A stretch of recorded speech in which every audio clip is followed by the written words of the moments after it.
In the shadow-draped halls of Ravenmere, where marble floors reflect candlelight like frozen water, Duke Alaric Thornvale stands alone.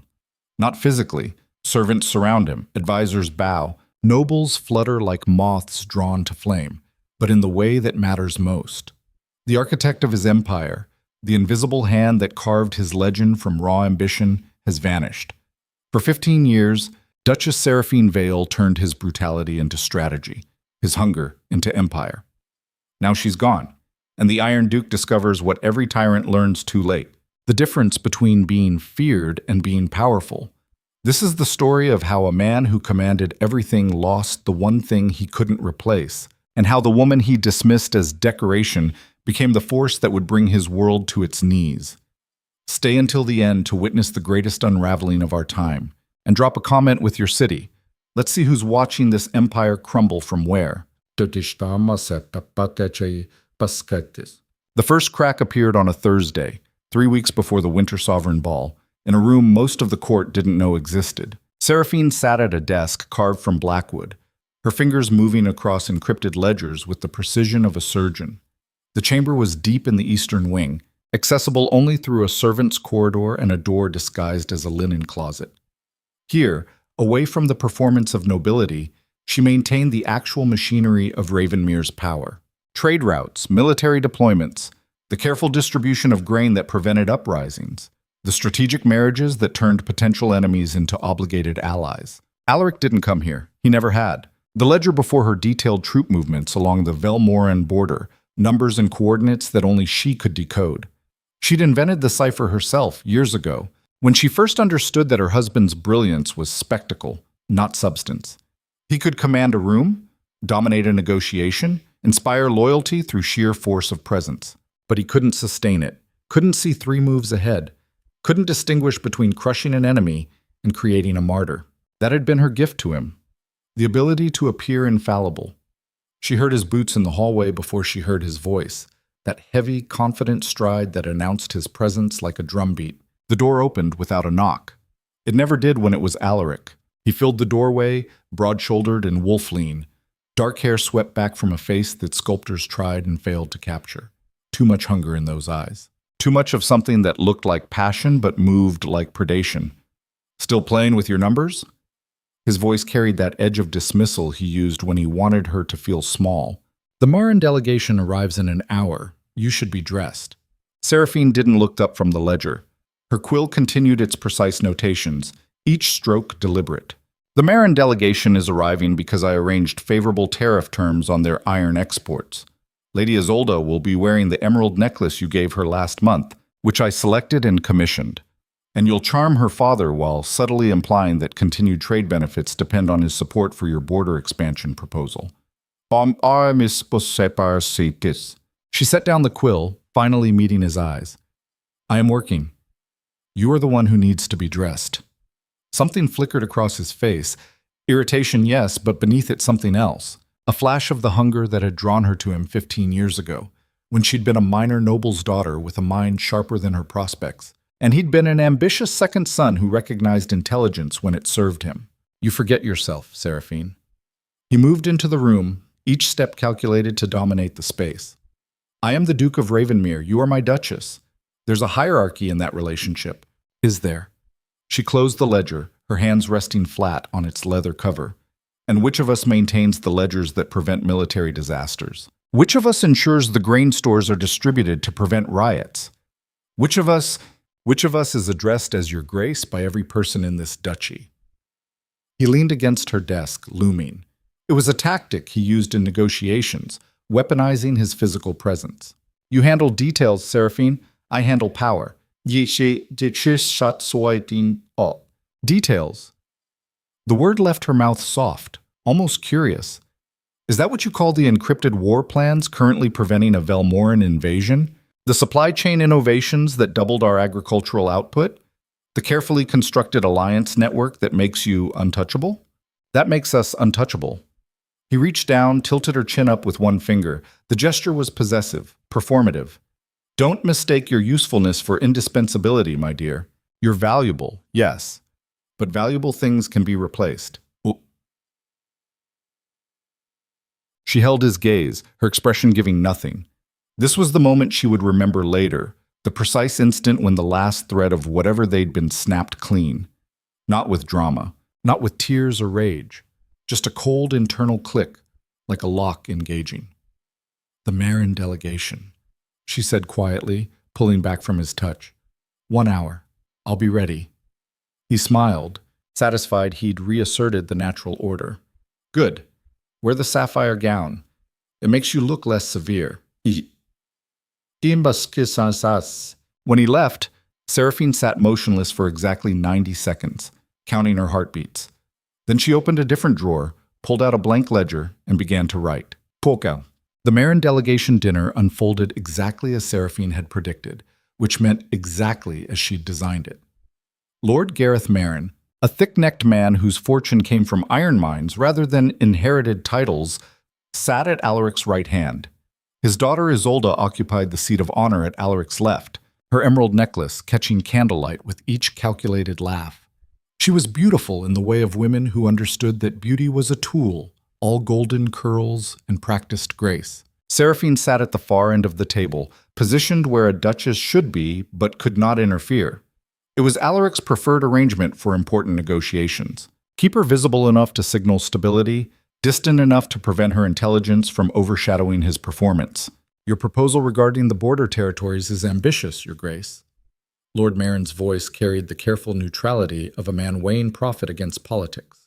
"Expanding into the Thornwood region would require substantial military investment." Alaric leaned back in his chair, the picture of confident power. "Substantial returns require substantial investment, Lord Marin. The Thornwood holds strategic value beyond its timber. Control those passes, and we control the entire eastern trade route." Isolde's voice was honey over steel as she turned to her father. "Surely, Papa, you see the vision here. Duke Thornvale isn't proposing mere conquest. He's offering partnership." The way she said it, the slight emphasis on partnership, the hand that rested briefly on Alaric's forearm, it was obvious to anyone paying attention. The entire table was paying attention. Seraphine lifted her wine glass, took a measured sip, and watched the performance unfold. She'd seen this dynamic before, of course. Alaric's infidelities were as predictable as the seasons. But they'd always been discreet, conducted in shadows where the court could pretend ignorance. This was different. This was public claim staking. Lady Helena Corvain, seated 2 chairs down, caught Seraphine's eye and offered a sympathetic smile that dripped with false concern. The other nobles maintained careful, neutral expressions, but their attention kept sliding between the Duke and his too attentive dinner companion. "The Duchess has been quiet this evening," Lord Marin said, pulling attention down the table. "I'd welcome her perspective on such a significant undertaking. Every eye turned to Seraphine. Alaric's expression remained pleasant, but she saw the warning in it. "Don't embarrass me. Don't overstep." She set down her wine glass with precise delicacy. "My husband's military insights are beyond my expertise, Lord Marin. I concern myself with more domestic matters. Though I will note that the Thornwood expansion would require additional grain shipments to support increased troop presence. Our current surplus could absorb that demand for approximately 8 months before we'd need to renegotiate terms with our agricultural partners." It was the perfect Duchess response. Deferential, domestic, detailed enough to sound intelligent without threatening male authority. And it was a lie. She knew every strategic implication of the Thornwood expansion because she'd modeled 17 different scenarios for it, identifying the approach that balanced maximum territorial gain against minimum casualty risk. Alaric knew she was lying too. She saw it in the slight tightening around his eyes, the way his smile gained an edge. 8 months, he said smoothly. "Plenty of time to secure additional supply lines. You see, Lord Marin, even my Duchess's domestic concerns support the vision." Isolde laughed, the sound calculated to charm. "How fortunate you are, Your Grace, to have a wife who manages the household so thoroughly. It frees you to focus on more important matters." The insult was barely veiled, household management versus important matters. Seraphine felt something cold and analytical slot into place behind her ribs. She studied Isolde the way a chess master studies an opponent's opening move, cataloging weaknesses. The too bright laugh, The way she angled her body toward Alaric, seeking validation. The slight desperation beneath the confidence. Isolde wasn't playing for power. She was playing for position. She wanted to be the next Duchess. The realization should have sparked anger, or hurt, or fear.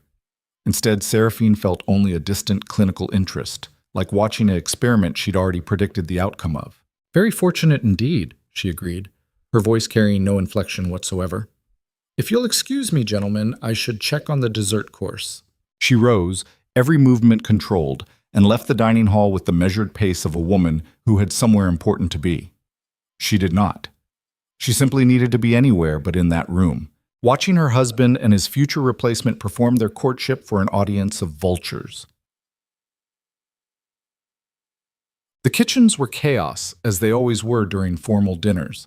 Head cook Marta presided over the controlled disaster with the authority of a general, barking orders at sous chefs and scullery maids. She looked up when Seraphine entered, surprise flashing across her weathered face before training suppressed it. Your Grace, is something wrong with the meal?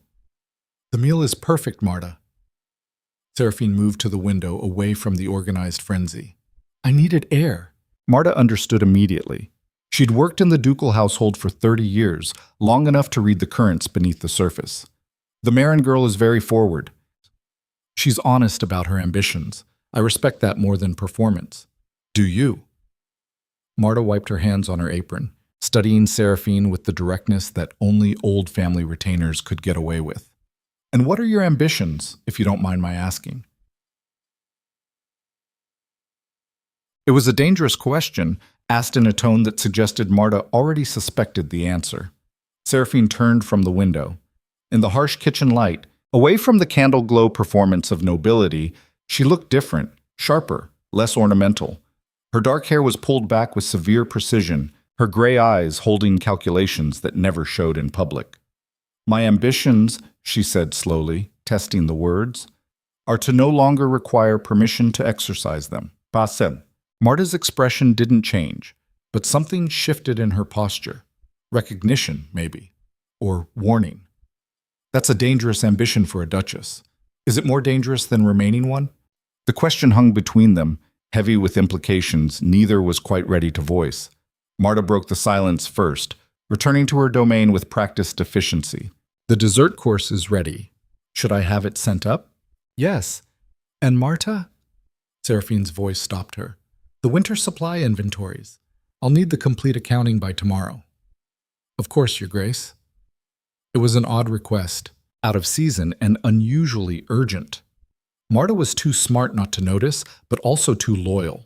Not to Alaric, Seraphine realized, but to her, to question it. When Seraphine returned to the dining hall, the scene had progressed exactly as expected. Alaric and Lord Marin were discussing military logistics with the false bonhomie of men negotiating while pretending otherwise. Isolde had shifted closer to Alaric, her hand resting on the table near his, not quite touching, but claiming territory. Seraphine retook her seat and watched the performance continue, her mind already 3 moves ahead. The confrontation came later that night, in the private chambers they still technically shared. Alaric entered while Seraphine was at her vanity, removing the elaborate pins that had held her hair in place. He'd been drinking, not heavily, but enough to loosen his carefully maintained control. She could see it in the set of his shoulders, the way he moved through the space with possessive entitlement. You were cold tonight, he said without preamble. Distant. She continued removing pins, each one placed precisely on the vanity surface. I was appropriate for my station. Don't play semantic games with me, Seraphine. He moved behind her, watching her reflection in the mirror. You made the Marins uncomfortable with your detachment. Did I? She met his eyes in the glass. Or did you make them uncomfortable by treating your dinner companion with more attention than your wife? There it was. The thing they'd both been avoiding acknowledging. Alaric's expression shifted through several calculations before settling on dismissive annoyance. Isolde is strategically valuable. Her father controls the largest iron deposits in 3 duchies. And she wants to control a duke. Seraphine's hand stilled on the last pin. You're not fooling anyone, Alaric, including yourself. Watch your tone. His voice dropped into that dangerous register, the one that made courtiers step back and servants flee. You're my wife, not my equal. She turned on the vanity stool to face him directly, abandoning the safety of the mirror's distance. I'm the strategist who built your empire. I'm the intelligence behind every successful negotiation you've claimed credit for. I'm the reason you're untouchable instead of just another ambitious noble with more ambition than capacity. You're a woman who forgets her place. He leaned down, hands on the armrests of her stool, caging her in. Everything you've done in my name, under my authority, using my resources. Your resources? The laugh that escaped her was genuine, sharp-edged with something close to wonder. Alaric, darling, you don't even know what resources you have. You've never read the full financial ledgers. You couldn't decode the military plans if your life depended on it. You parade around playing Duke while I actually run the duchy. His hand moved fast, catching her chin in a grip that bordered on painful. Careful, Seraphine. There are limits to how much insolence I'll tolerate, even from you. She didn't flinch, didn't pull away, just held his gaze with an emptiness that was somehow more cutting than rage. Hit me or release me. But don't waste both our time with threats you won't follow through on. You need me too much, and we both know it. For a long moment they stayed frozen in that tableau, power and counterpower balanced on the edge of violence. Then Alaric released her, stepping back with an expression she couldn't quite read. You've become cold, he said quietly. When did that happen? When did you stop noticing me long enough to tell the difference? He turned away, moving to the chamber's far window, hands clasped behind his back in his commander pose. When he spoke again, his voice carried a different weight. Calculated. Dangerous.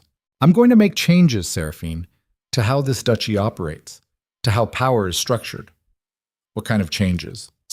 The kind that create clarity about who holds authority and who serves at their pleasure. He glanced back at her, and there was something almost regretful in his expression. Almost. You've been invaluable, but the court needs to see strength, not partnership. They need to see that I am the absolute power in Ravenmere. By which you mean, you're going to marginalize me publicly. By which I mean, I'm going to clarify the hierarchy that should have always been obvious. He moved back toward her, and this time his approach carried a different energy. Not aggression, but something worse. Pity. You'll retain your titles, your status. You'll simply have less involvement in governance. Less involvement. She stood, meeting him eye to eye despite the height difference. You're removing me from the actual work while keeping me as a decorative piece, a living symbol of your magnanimity. I'm returning you to appropriate duties for your position. His hand came up, cupped her cheek with false tenderness. You've overstretched yourself, my dear. Taken on burdens that were never meant for you. I'm being merciful, relieving you of that weight. She understood then, with perfect crystalline clarity, what he was doing. Not just marginalization, erasure. He was going to dismantle her power piece by piece while framing it as protection, as correction, as returning to natural order. And if she resisted, if she fought back, he'd have the perfect justification to paint her as unstable, irrational, unsuited for even her decorative role. It was actually brilliant in its cruelty. She might have admired it if it wasn't aimed at her. When do these changes take effect? Her voice remained steady, almost curious. After the Winter Sovereign Ball. A public announcement coinciding with the Marin Alliance formalization. A new era for Ravenmere. I see. She stepped back from his touch, creating distance. And if I refuse? His smile was soft, almost sad. Then the court will see exactly what I've been seeing for months. A duchess who has become unstable, paranoid, unable to handle the pressures of her position. Who needs to be gently, compassionately removed from duties that clearly overwhelm her. There it was. The cage he'd built while she'd been too focused on running his empire to notice. Comply and be erased gradually. Resist and be declared incompetent, stripped of everything in one brutal stroke. You've been planning this for a while, she said, something like admiration coloring her tone despite herself. I've been observing, he corrected. You've become too confident in your indispensability, Seraphine. That's always a dangerous position for anyone who serves at another's pleasure. Serves. She tasted the word, rolled it around her mouth like wine gone sour. Is that what I've been doing all these years? Of course. What else would you call it? She could have answered, could have laid out with mathematical precision exactly what she'd been doing, what she'd built, what she'd sacrificed. But she understood now that it wouldn't matter. Couldn't matter. Alaric had decided on his narrative, and no amount of evidence would shift it.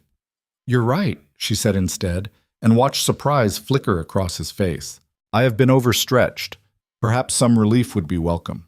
I'm glad you're being reasonable about this." He moved toward the chamber door, already dismissing the conversation now that he'd won it. "We'll discuss the specifics tomorrow. For now, I have some late correspondence to attend to." Late correspondence. With Isolde Marin, no doubt. Seraphine wondered if he thought she was stupid enough to believe the lie, or if he simply didn't care whether she did. After he left, Seraphine remained standing in the center of the chamber, absolutely motionless, barely breathing. This was the stillness of a predator deciding whether to flee or strike, of a mind reorganizing itself around a new and terrible understanding. She'd been operating under a fundamental misapprehension. For 15 years, she'd believed they were building something together, that her contributions mattered, that partnership meant mutual value. But Alaric had never seen a partner. He'd seen a particularly sophisticated tool, and now that he believed he could function without that tool, now that he'd found a younger, more decorative replacement who wouldn't threaten his self-image, he was discarding her with the same casual efficiency he'd use for any piece of worn-out equipment. The rage she expected didn't come. Neither did the hurt. What came instead was something colder and far more dangerous, absolute clarity. She moved to her desk, pulled out the blank ledger she'd started that afternoon, and began to write. The next 3 weeks unfolded with glacial inevitability. Publicly, Seraphine became the picture of gracious compliance. She attended court functions with perfect deference, smiled at precisely the right moments, allowed Alaric to dominate every public interaction. She watched him grow more confident, more openly dismissive, more assured that he had successfully managed a potential threat. She watched Isolde Marin take up residence in apartments suspiciously close to the ducal chambers, watched her insinuate herself into policy discussions she had no qualification for, watched the court begin the complex social calculus of transferring allegiance from one duchess to another. And in the hours between midnight and dawn, in her hidden office where only she held the keys, Seraphine systematically dismantled the empire she'd built. It started with the cipher. The complex encryption system she'd developed to protect Ravenmere's most sensitive information existed in only one place: her mind. She'd never written it down, never delegated its administration. Every critical document, from military deployments to trade agreements to the detailed financial ledgers that tracked every coin flowing through the duchy, required her cipher to decode. She spent 4 nights creating a false key, one that would appear legitimate but would actually corrupt any attempt at decryption. She embedded it in what looked like her personal journal, left carelessly visible in her chambers where Alaric's people would inevitably find it. They'd think they'd stolen her secrets. They'd discover too late they'd acquired a weapon that would destroy them. The war ledger was next. The actual document was a masterwork of strategic planning, containing troop movements, supply chain logistics, defensive positions, and diplomatic intelligence gathered over a decade. It made Ravenmere's military effectively untouchable because it provided perfect information asymmetry. Seraphine created a duplicate that was 90% accurate, close enough that casual review would reveal nothing wrong. But the 10% she altered contained critical flaws. Supply routes that didn't account for seasonal flooding, troop deployments that left strategic gaps, intelligence assessments that were months out of date. Anyone using it would make decisions that looked sound, but would fail catastrophically under pressure. She worked with the focused intensity of a surgeon performing a delicate operation, except instead of saving a life, she was carefully, methodically killing an empire. The agricultural network came next. Ravenmere's food security depended on a complex web of contracts with farming collectives, carefully balanced seasonal rotations, and strategic grain reserves. Seraphine had spent years building relationships with the collective leaders, earning their trust through fair dealing and reliable payment. She began preparing letters to be sent after her departure, explaining that new management would be taking over the agricultural accounts. She recommended they negotiate terms very carefully, as the new administration might not honor previous agreements. It was subtle instigation, planting seeds of doubt that would grow into actual supply problems. The financial instruments were trickier. Alaric understood money in the abstract, knew that he was wealthy and powerful, but he'd never actually looked at the mechanisms that generated that wealth. He didn't know about the careful currency hedges Seraphine maintained, or the strategic investments in foreign ventures that diversified risk, or the complex loan structures that kept noble allies dependent and grateful. She couldn't destroy those systems without committing obvious sabotage, but she could remove the documentation that explained how they worked. Transfer protocols, account access codes, the names of foreign bankers who managed the actual transactions, all of it existed only in her records. Without her, Alaric would still have money. He just wouldn't know where it came from, how to access it, or how to maintain the systems that generated it. On the 18th day, she had a visitor. Lord Castellan Marcus Brennan appeared at her office door just after midnight, his weathered face grave. He was Alaric's military commander, an old warrior who'd fought in the border wars and earned his position through competence rather than politics. Seraphine respected him, which was rare. He respected her, which was rarer. Your Grace. He didn't bow, which told her this wasn't an official visit. We need to talk. She gestured to the chair across from her desk, setting aside her current work. About what, Marcus? About the fact that you've been burning candles in this office until dawn for 3 weeks. About the fact that you've requested supply inventories, financial records, and military deployment schedules with unusual urgency. About the fact that you're preparing to do something catastrophic, and I need to know whether I should stop you. She studied him for a long moment, weighing trust against necessity. Why would you think I'm preparing anything? Because I've worked with you for 15 years, and I know what you look like when you're planning a campaign. He leaned forward, elbows on his knees, hands clasped. The question is whether this campaign is against external enemies or internal ones. What if it's neither? What if it's simply an exit strategy? His expression shifted. You're leaving. I'm being removed, Marcus. Slowly, publicly, systematically. Alaric's announced it, though he's dressing it up as administrative restructuring. After the winter ball, I'll be a Duchess in name only. A decorative piece for state functions, while Isolde Marin plays actual Duchess in everything but title. And you're not going to let that happen. I'm going to give Alaric exactly what he wants, the chance to prove he doesn't need me. He'll have his absolute authority, his undisputed power, his clarity of hierarchy. She smiled, and there was something almost gentle in it. He'll also have complete responsibility for whatever follows. Marcus was quiet for a long time, his soldier's mind clearly working through tactical implications.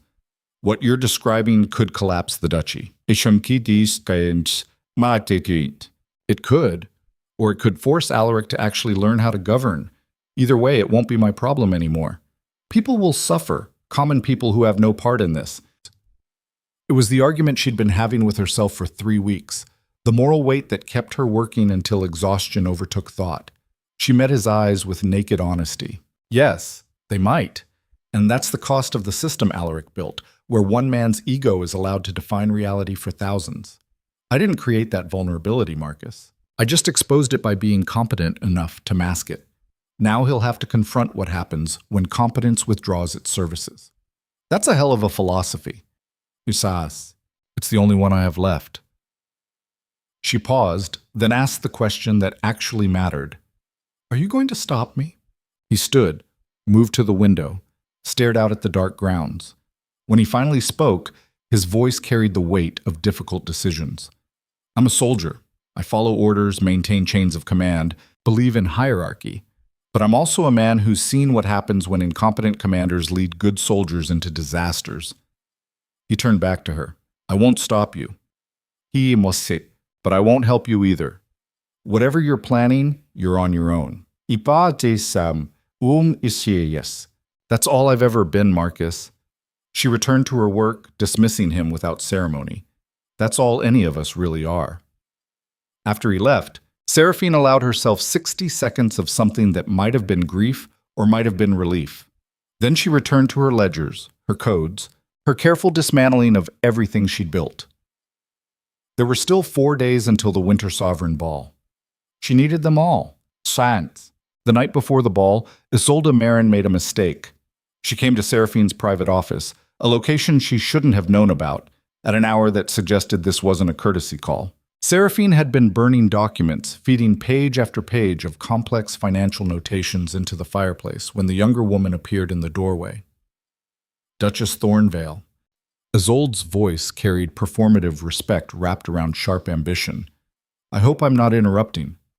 Seraphine fed another page to the flames, watching numbers curl and blacken. That depends on your intentions. Is this a social visit or a reconnaissance mission? The directness made Isolde blink, her prepared performance momentarily disrupted. She recovered quickly, moving into the room with studied grace. I wanted to speak with you before tomorrow's ball. Woman to woman. We're not women to each other, Lady Marin. We're strategic assets being deployed in different configurations. Seraphine turned from the fire, giving Isolde her full attention. But go ahead. I'm curious what you think we have to discuss. Isolde's composure cracked slightly at the edges. She'd expected deference or hostility, not this clinical detachment. I want you to know that I don't intend any disrespect to you or your position. You intend to replace me. That's inherently disrespectful, though I appreciate the courtesy of pretending otherwise. I intend to serve the duchy in whatever capacity I'm called to. The prepared line came out smoothly, probably rehearsed with Alaric. Duke Thornvale has made clear that he needs someone who can focus on social and diplomatic duties while he handles governance. While he handles governance. Seraphine repeated it slowly, tasting the delusion.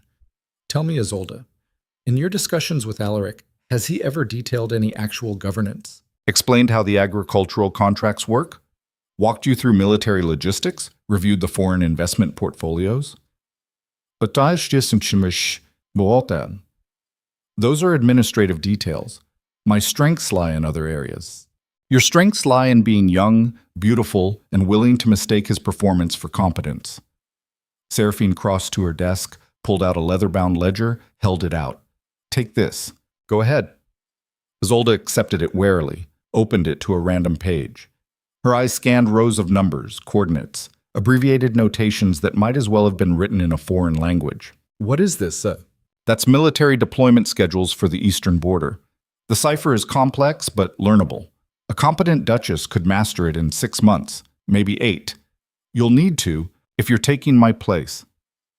I don't need to master ciphers. I need to manage social relationships and represent the duchy with grace. Isolde set the ledger down like it had burned her. Those are my strengths, and they're valuable. They're decorative. There's a difference. Seraphine reclaimed the ledger, returned it to her desk. But you're right that Alaric needs someone in that role. Someone who looks good on his arm and doesn't threaten his narrative about his own capabilities. You'll be perfect for that. You're bitter. Isolde's voice softened into something that might have been genuine sympathy if it wasn't quite so performative. I understand. It must be difficult to step back from responsibilities you've held for so long. But perhaps there's relief in it too. You've been carrying so much weight.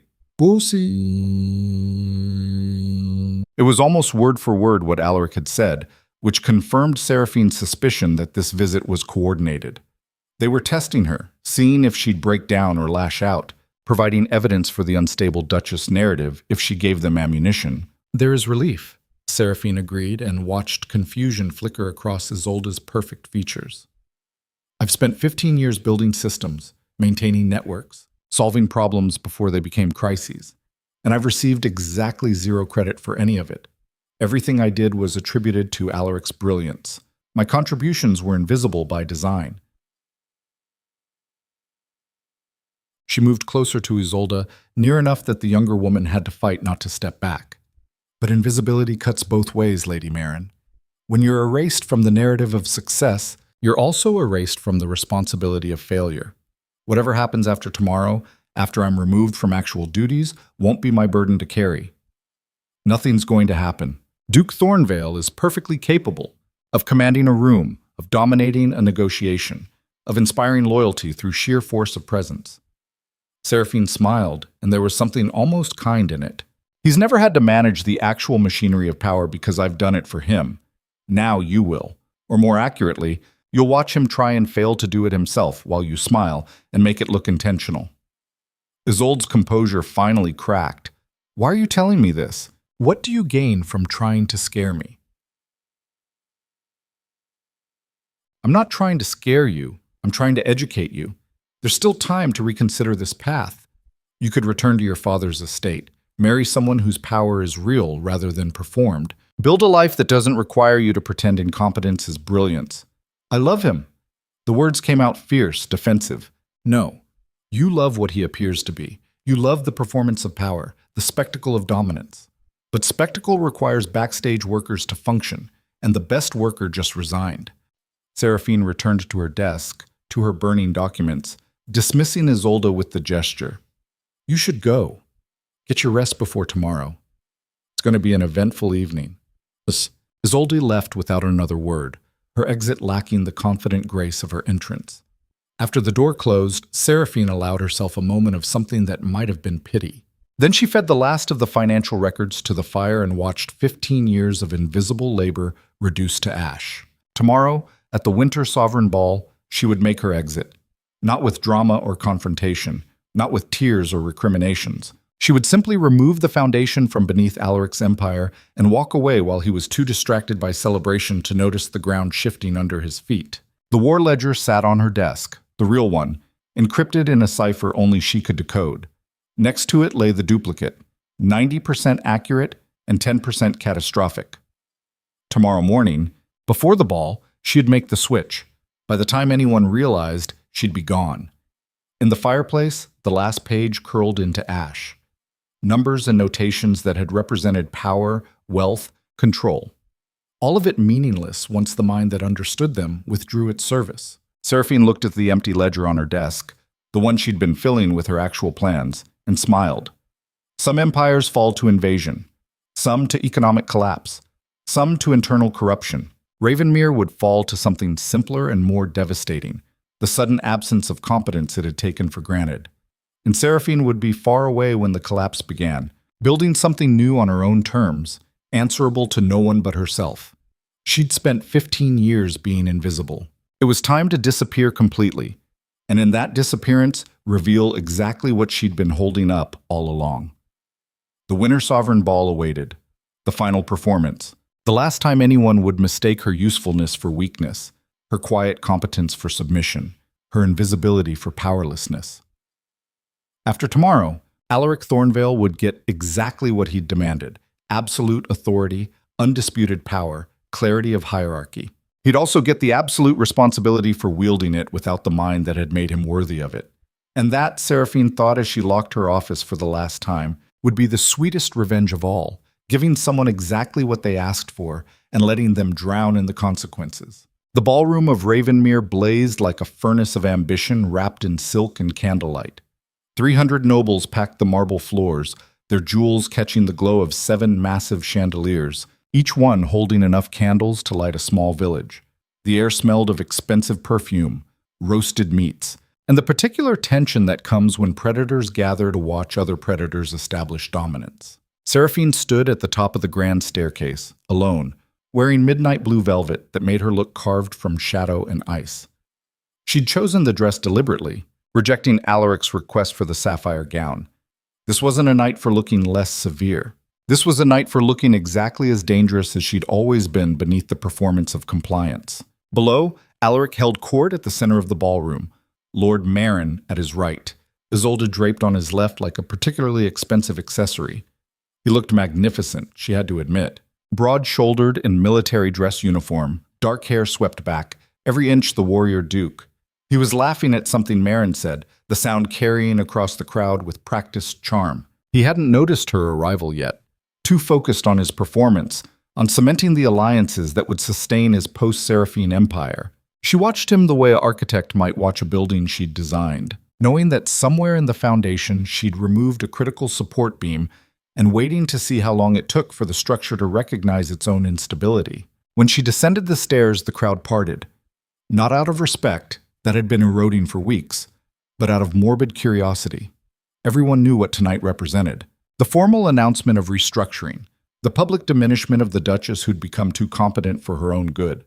They wanted to see how she'd react, whether she'd break or rage or provide entertainment for the vultures. She gave them nothing, just walked through the parted crowd with the measured pace of someone who had somewhere to be and no interest in the opinions of her audience. Alaric saw her when she was halfway across the ballroom.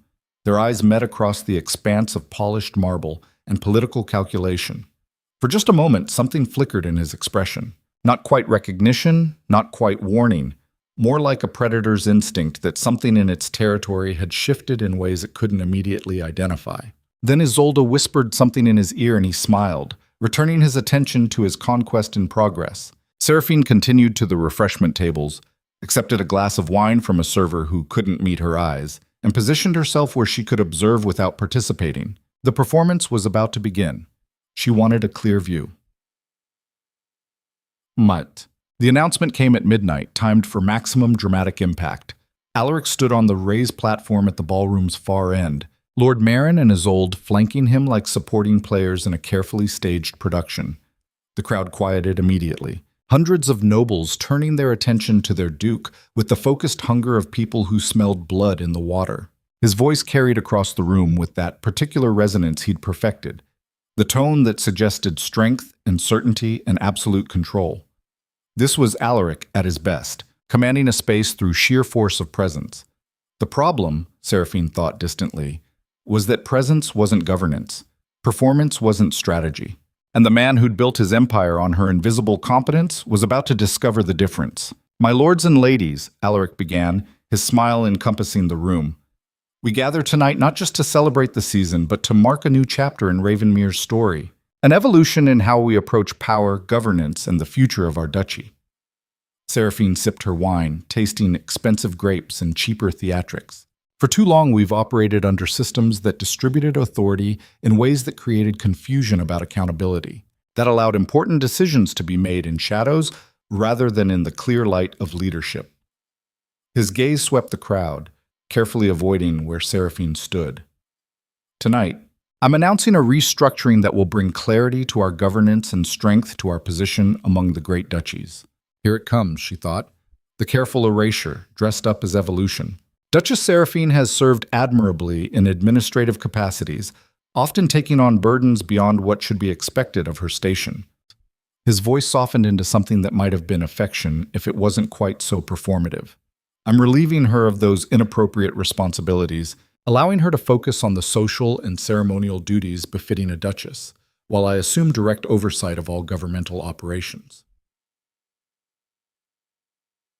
The crowd murmured, a low buzz of scandal and satisfaction.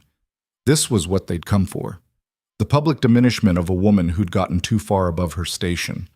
"Additionally," Alaric continued, his hand finding Isolde's, "I'm announcing a strategic alliance with House Marin that will strengthen our position and secure our future prosperity." Isolde beamed, playing her part perfectly. Lord Marin looked satisfied, the expression of a man who'd just negotiated excellent terms on a valuable transaction. Seraphine set down her wine glass and began walking toward the platform. The crowd noticed first, heads turning, conversations dying mid-sentence. Then Alaric saw her, his prepared speech faltering as she approached with unhurried certainty. For just a second, genuine uncertainty crossed his face. This wasn't in the script. She was supposed to stand in the background looking gracious and defeated. She stopped at the base of the platform, looking up at her husband with an expression that gave away absolutely nothing. "Your Grace," she said, her voice carrying in the sudden silence. "Might I have a word before you continue?" It was a trap disguised as deference. If he refused, he looked afraid of her. If he agreed, he gave her a platform he couldn't control. Either way, he'd lost control of his carefully orchestrated moment. "Of course," he said smoothly, but she saw the tension in his shoulders. "Though I'm not sure what requires immediate discussion, that couldn't wait until after the announcement. I wanted to publicly thank you." She mounted the platform steps, each movement deliberate. For 15 years of education in how power actually works, the lessons have been invaluable. The crowd leaned in, sensing blood, but uncertain whose would be spilled. Alaric's smile stayed fixed, but his eyes went hard. "You've been an asset to the duchy, Seraphine. That's never been in question. An asset. Yes." She turned to face the crowd, standing beside him like they were still partners.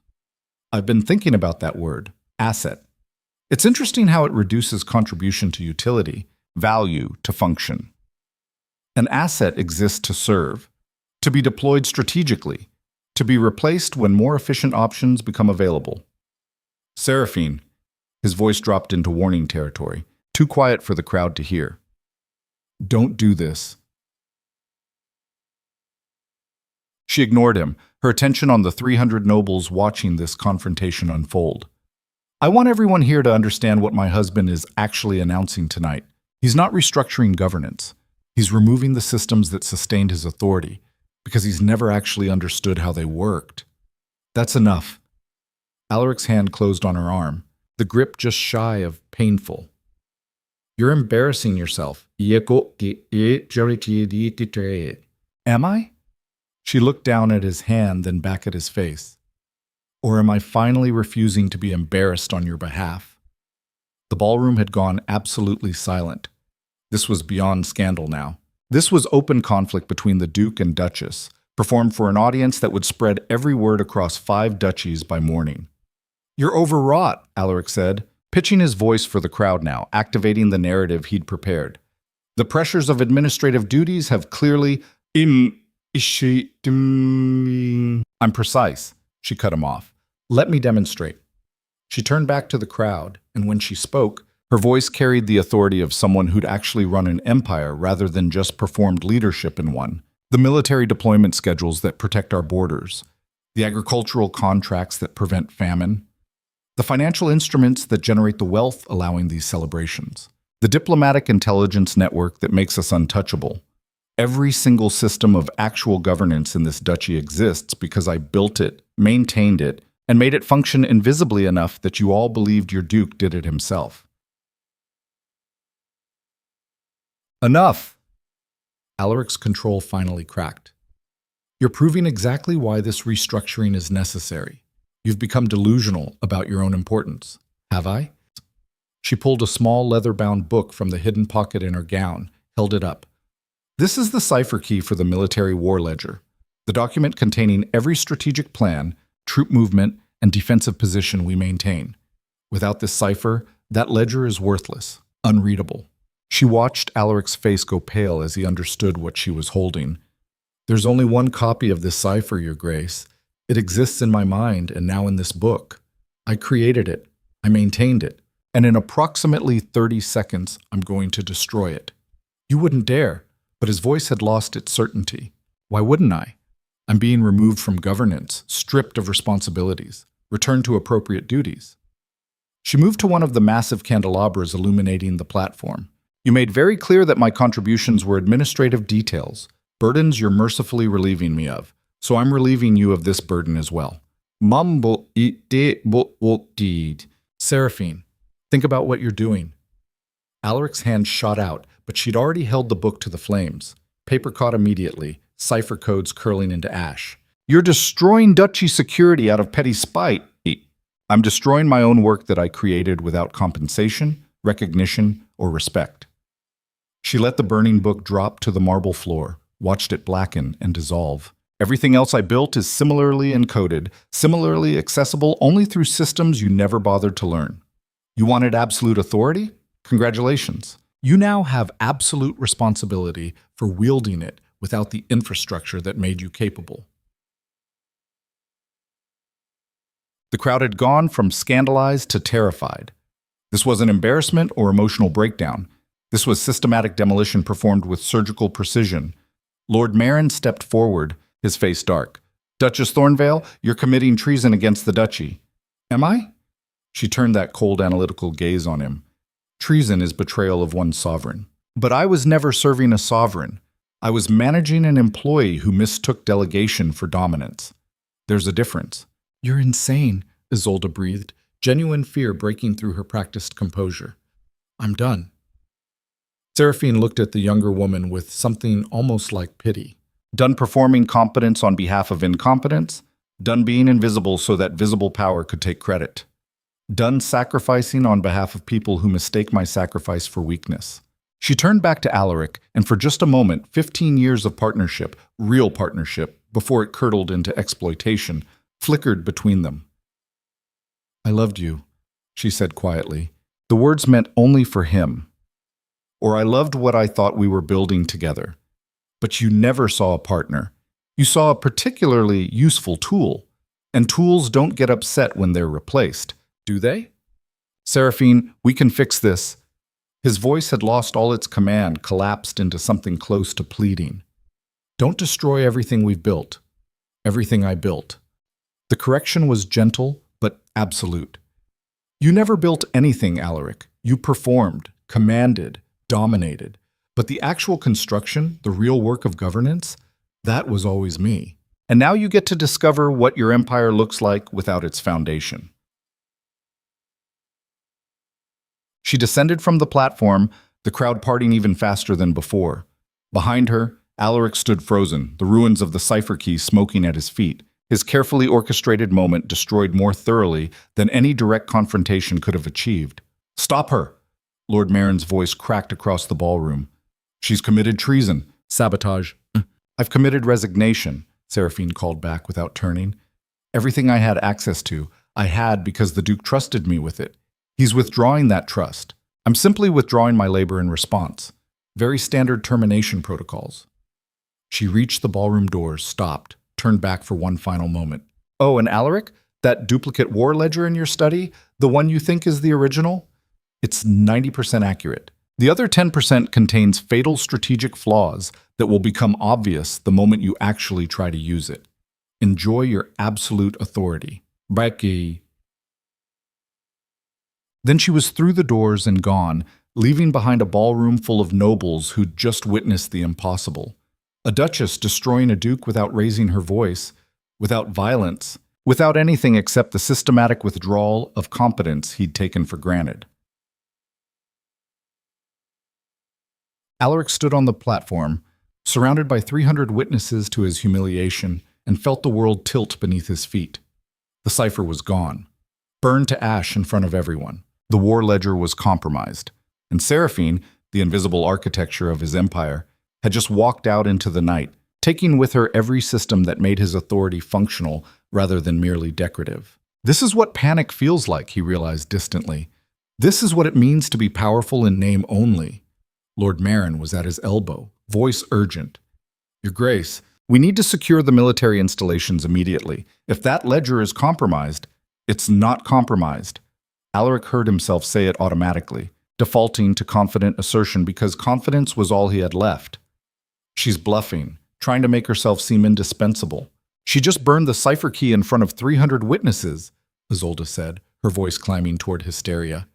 "That's not a bluff. It's theater." But even as he said it, doubt clawed at his certainty. Seraphine had never engaged in theater. That was his domain. She dealt in precision, in systems, in cold mechanical efficiency, which meant this wasn't performance. It was execution. The ballroom had dissolved into chaos, nobles clustering in tight groups, voices rising in speculation and alarm. The Winter Sovereign Ball, meant to cement his absolute authority, had become a public demonstration of its hollowness. Lord Castellan Marcus Brennan appeared at the platform edge, his soldier's face grim. "Your Grace, I need to speak with you immediately, in private." They retreated to a side chamber, Alaric's mind racing through scenarios and finding no good options in any of them. Marcus closed the door, shutting out the ballroom chaos. "Tell me she was lying," Alaric said. "Tell me this is fixable." Marcus's silence was answer enough. "How bad is it?" "The war ledger you've been referencing for the past 3 weeks? I had my best strategic analysts review it this afternoon. They found inconsistencies, supply routes that don't account for terrain changes, troop deployments that leave critical gaps, intelligence assessments that are months out of date." The room seemed to contract around Alaric. "Why didn't you tell me?" "I was going to, tomorrow, after tonight's announcement, when you'd have time to address it quietly." Marcus's expression held no sympathy, just tactical assessment. But she moved first, publicly, in a way that makes any quiet correction impossible. "So fix it publicly." Issue a statement that the Duchess was suffering from stress-induced delusions. Alt Sutton Your Grace. Marcus's tone went flat. 300 nobles just watched her systematically dismantle your credibility. Claiming she was delusional won't restore the cipher she burned, or decode the real war ledger, or recover the agricultural contracts, or access the financial instruments. Then we'll rebuild. Hire new administrators. To do what? Recreate systems they don't understand based on information they can't access, maintaining networks built on personal relationships they don't have? Marcus shook his head. Duchess Seraphine didn't just resign, Your Grace. She committed strategic demolition, and she did it in a way that's technically legal because everything she destroyed was her own work product. Alaric felt something he hadn't experienced in 15 years, genuine fear. Not the theatrical kind he inspired in others, but the cold, choking kind that came from recognizing he'd miscalculated catastrophically. What do I do? The question came out smaller than he'd intended. The voice of a man discovering that dominance isn't the same as competence. Marcus studied him for a long moment. You have 3 choices. Chase after her and beg her to return, which destroys your authority permanently.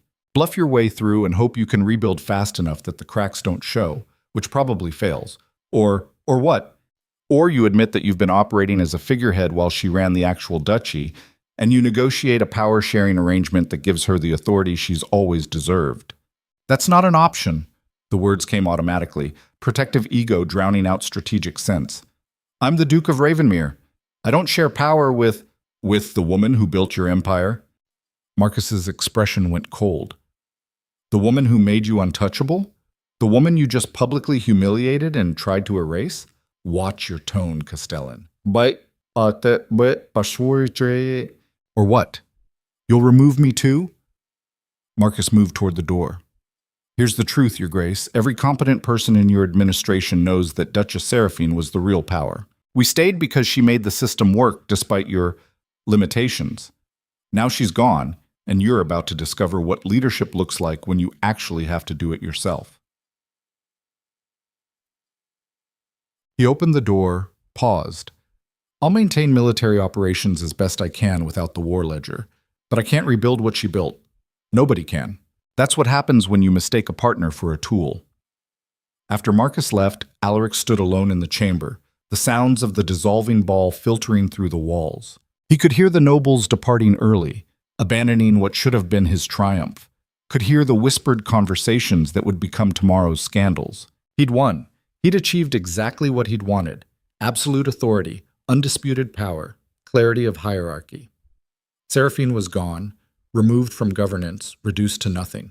Except she'd taken the duchy's foundation with her when she left, and he had no idea how to rebuild it.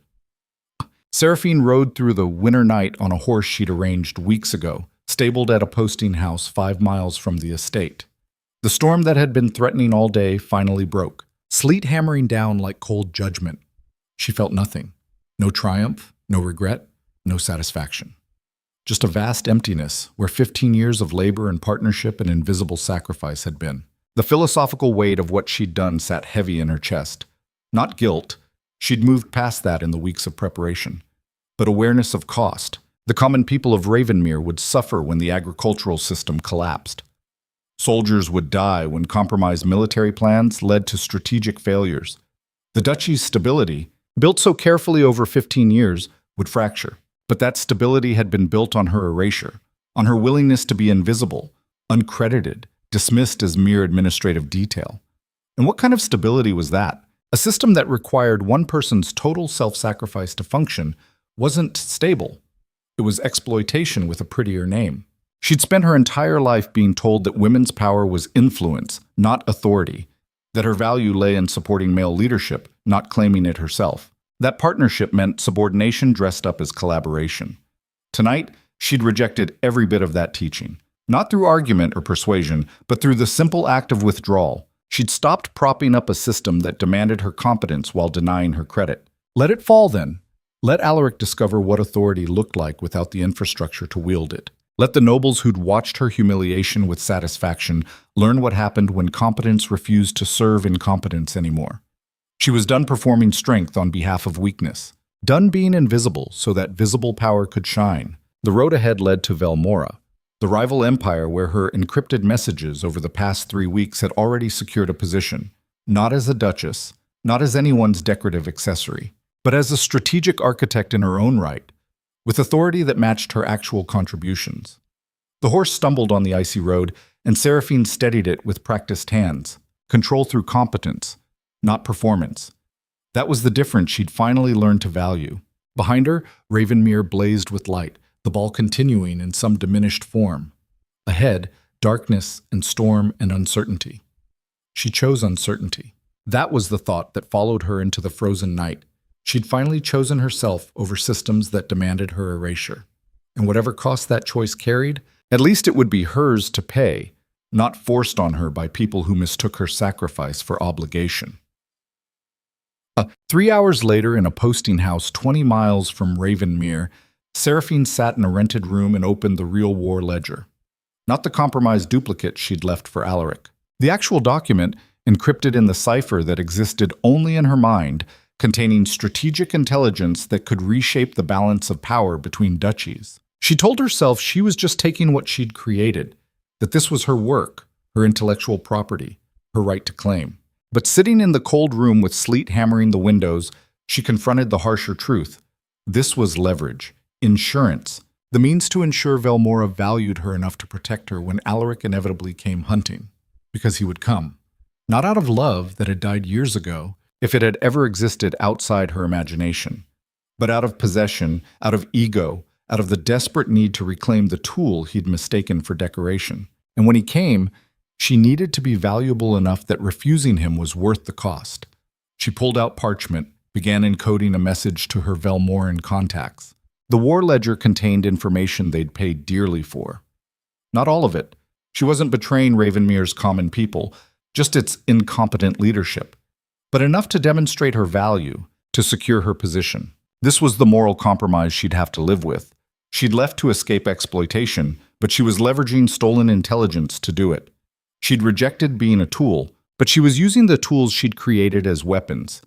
The philosophy of power, she was discovering, looked cleaner and abstract than in practice. Real liberation required real costs, and those costs got paid in moral complexity. She finished the encoded message, sealed it, set it aside for morning dispatch. Then she returned to the war ledger, studying its contents with new eyes. Somewhere in these pages was the leverage she needed, the strategic intelligence that would make her untouchable, the proof that her mind was valuable enough to protect even when protecting her meant defying a duke. She'd spent 15 years being invisible to make Alaric visible. Now she'd be visible on her own terms, using the same competence she'd hidden to claim the authority she'd been denied. The cost of that visibility would be high. Alaric wouldn't let her go quietly. The nobles who'd watched her demolish his credibility would demand retribution. The systems she'd abandoned would collapse, and people would suffer. But staying would have cost more. Would have cost her mind, her agency, her sense of self. Would have reduced her to the decorative piece Alaric wanted to replace her with. At some point, Seraphine understood you had to decide whether the cost of leaving was worse than the cost of staying. And she'd decided. The sleet turned to snow outside, blanketing the world in white. In the morning, she'd continue to Velmora, to whatever new life awaited there. Tonight, she sat with the weight of what she'd done and who she'd have to become to survive it.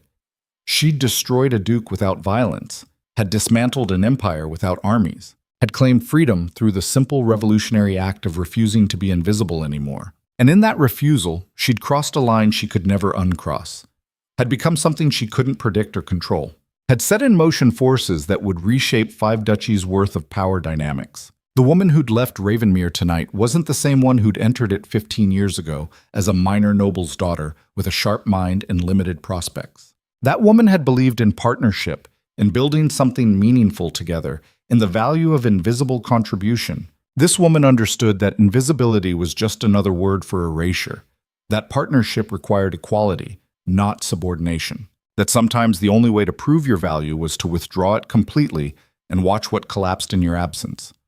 She closed the war ledger, extinguished the lamp, lay down in the narrow bed. Tomorrow, the real work would begin, building authority from scratch, on her own terms, answerable to no one but herself. Tonight, she let herself grieve for the woman she'd been, The partnership she'd believed in, the empire she'd built, and then destroyed. The point of no return had been crossed hours ago, in a ballroom full of witnesses when she'd burned the cipher and walked away from 15 years of invisible labor.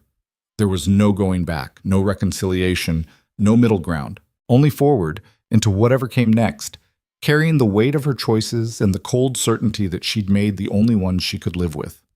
The snow fell harder outside, erasing roads and landmarks, making the landscape unrecognizable.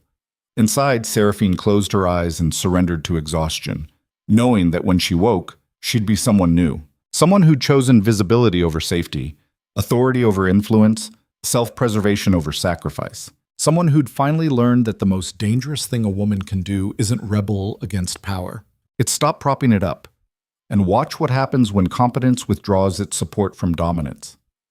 The Duchy of Ravenmere would learn that lesson over the coming months, as systems failed and alliances crumbled and the illusion of Alaric's supremacy dissolved under the weight of actual governance. But that was his lesson to learn, not hers. She was done teaching men how to value what they'd taken for granted, done being the invisible force that made visible power functional, done sacrificing herself on the altar of other people's authority. The woman who'd been Duchess Seraphine Thornvale died that night in a posting house 20 miles from the empire she'd built. What rose in her place was something colder, sharper, more dangerous, something that understood the only true power was the kind you claimed for yourself, regardless of cost. And the cost would be catastrophic, for everyone involved. Dawn broke over Velmora like a blade cutting through fog, sharp and cold and merciless. Seraphine stood at the window of her temporary quarters in the Eastern Administrative Complex, watching light creep across a city she'd studied for years but never actually inhabited. The architecture was different here, all sharp angles and utilitarian design where Ravenmere favored ornate excess. Functional instead of performative. She appreciated that. She'd been in Velmora for 6 weeks now. 6 weeks of careful negotiation, strategic positioning, proving her value to an empire that had no particular reason to trust a defector duchess with encrypted intelligence about her former duchy. 6 weeks of transforming herself from Alaric's invisible architect into her own visible authority. The transformation should have felt liberating. Instead, it felt like wearing someone else's skin, slightly too tight, not quite fitting right. She'd secured a position as strategic advisor to Chancellor Dmitry Voss, the man who actually ran Velmora while Emperor Constantine performed the ceremonial aspects of rule. The irony wasn't lost on her. She'd fled one invisible power structure only to embed herself in another. But this time, the invisibility was her choice, her strategy, her control. Or so she'd believed. The knock on her door came precisely at dawn, as it had every morning for the past week. Her assistant, a sharp-eyed woman named Elena, who missed nothing and reported everything directly to Voss. "Come in." Elena entered with the morning intelligence briefings, her expression more carefully neutral than usual. That was the first warning sign. Elena had opinions about everything and rarely bothered hiding them. Careful neutrality meant something had shifted in ways Seraphine wasn't supposed to know about yet. "The briefings, Your Excellency." Elena used the Velmoran title that Seraphine still wasn't entirely comfortable with. "And Chancellor Voss requests your presence in the strategy chamber within the hour." "Does he specify the subject?" "He does not. But Lord Castellan Brennan arrived from Ravenmere late last night, under diplomatic immunity." The words hit like a physical blow, though Seraphine kept her expression empty. Marcus was here, in Velmora. That meant either catastrophic collapse in Ravenmere's military systems or something far more dangerous. "Thank you, Elena. I'll review the briefings and attend the Chancellor within the hour." After Elena left, Seraphine opened the intelligence reports with hands that wanted to shake but didn't because she wouldn't allow them to. The information inside confirmed her worst suspicions. Ravenmere was collapsing, not dramatically, not with fire and invasion, but systematically, inexorably, like a building with its foundation removed discovering gravity one support beam at a time. Agricultural shipments had failed, leading to grain shortages in the eastern territories. Military deployments based on the compromised war ledger had left critical border positions undermanned. The financial instruments she'd maintained had started defaulting, creating cascading debt obligations. And the noble alliances that had seemed so solid were fracturing as everyone scrambled to protect their own interests in the instability. It was exactly what she'd predicted, exactly what she'd engineered when she'd withdrawn her invisible competence. But reading about the human cost was different than modeling it theoretically. Food riots in the merchant quarters, 3 soldiers dead in a skirmish that better intelligence could have prevented. A minor noble's daughter married off in desperation to secure grain contracts. Real people suffering real consequences because she'd decided her erasure wasn't worth the cost of preventing it. This was the philosophical weight she'd carried since leaving. The knowledge that liberation through withdrawal created vacuums, and vacuums got filled by chaos before they got filled by competence. That sometimes the moral high ground was built on other people's graves. She told herself it was necessary. That she couldn't be responsible for propping up systems that demanded her subordination. That Alaric's failure to govern wasn't her failure to prevent. But staring at intelligence reports detailing grain riots, she confronted the harsher truth. She'd weaponized other people's suffering to prove a point about her own value. That made her dangerous in ways she'd never been when she was just invisible and competent. She closed the reports, dressed in the severe dark colors she'd adopted since arriving in Ravenmere, and went to face whatever Marcus had brought with him across enemy lines. The strategy chamber was deep in the administrative complex, a windowless room designed for conversations that required absolute secrecy. Chancellor Voss sat at the head of a long table, his gaunt face unreadable. Marcus stood near the far wall, still in travel clothes, looking exhausted and grim. When Seraphine entered, both men turned toward her with expressions that made her instinctively calculate exit routes. Duchess Thornvale. Voss's voice carried the particular precision of someone who'd spent a lifetime navigating political minefields. Lord Castellan Brennan has made a very interesting journey to discuss very interesting propositions. Seraphine took the seat Voss indicated, directly across from Marcus, forcing herself to meet his eyes. What brings Ravenmere's military commander into enemy territory, Lord Castellan? You do, Your Grace. Marcus's tone held no accusation, just weary statement of fact, and the fact that Ravenmere is approximately 6 weeks from complete collapse. Then Duke Thornvale should have thought of that before he decided I was replaceable administrative detail. He did think of it. Marcus leaned against the table, and Seraphine saw genuine exhaustion in the lines around his eyes. He thought he could rebuild what you built, hire administrators, decode the ledgers himself, maintain the systems through sheer force of will and dominance. How's that working for him? It's not. Marcus pulled out a folded document, slid it across the table. That's a formal petition from the Ravenmere Noble Council, signed by 47 lords and ladies. They're requesting your return under terms of full partnership with Duke Thornvale, shared authority, public recognition of your contributions, guaranteed involvement in all governance decisions. Seraphine stared at the document without touching it. And what does Alaric think of this petition? Marcus's silence was answer enough. He doesn't know they're asking, she said slowly. This is the nobles going around him because they've lost faith in his ability to govern alone. They've lost faith in his ability to govern at all. Marcus's voice went flat. The man they thought was a strategic genius turns out to have been a figurehead with a brilliant wife. That's not the kind of revelation that inspires confidence. Chancellor Voss had been silent throughout this exchange, but now he spoke with pointed interest. This is fascinating political theater, but I'm unclear why it's happening in my strategy chamber. Duchess Thornvale has been granted asylum in Ravenmere. She's under my protection and my authority. With respect, Chancellor, Marcus said, she's also in possession of classified Ravenmere intelligence that she's been trading for that protection. Intelligence that belongs to the duchy she swore oaths to. The temperature in the room dropped about 20 degrees. Seraphine kept her expression neutral, but her mind was racing. Marcus knew about the war ledger, which meant someone in Ravenmere had talked, or he'd deduced it from the strategic decisions Voss had been making, or she'd been betrayed. The third option felt most likely and most dangerous. Are you accusing me of treason, Lord Castellan? I'm stating facts, Your Grace. You removed classified military intelligence when you left Ravenmere. You've been using that intelligence to secure your position here. That's textbook espionage, regardless of how justified you felt about leaving. Voss's expression had gone very still, very dangerous. Duchess Thornvale, is this accurate? This was the moment, the choice that would define everything that followed. She could deny it, claim Marcus was making desperate accusations. But Voss wasn't stupid, and lies at this level got people executed. She met the Chancellor's eyes directly. Yes, I brought the war ledger when I left. I've provided strategic intelligence derived from it to demonstrate my value to Ravenmere. Intelligence that helped you identify the supply route vulnerabilities that led to your successful negotiation with the Thornwood collectives. Voss's fingers drummed once on the table, a gesture she'd learned meant he was recalculating everything. Interesting. And did you intend to inform me that this intelligence was technically stolen from your former duchy? It wasn't stolen. It was created by me, maintained by me, encoded by me. I took my own work product. The law doesn't recognize that distinction, Marcus said quietly. Military intelligence belongs to the state, not to individuals. Regardless of who created it, Seraphine felt the trap closing around her, saw the strategic calculation in both men's eyes. This wasn't Marcus acting alone.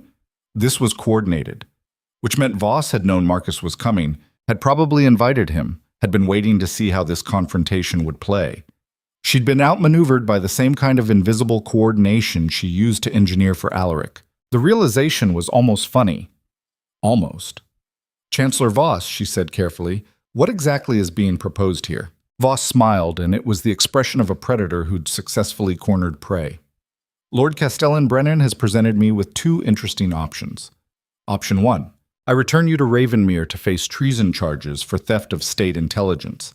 This maintains diplomatic relations and avoids what could become a very ugly conflict over harboring an enemy asset. And Option 2? Option 2. I keep you here as a strategic asset, but I do so with full knowledge that I'm sheltering someone who committed espionage against their home duchy, which means your value to me must substantially exceed the diplomatic cost of that choice. The translation was obvious. She'd just become exponentially more expensive to maintain.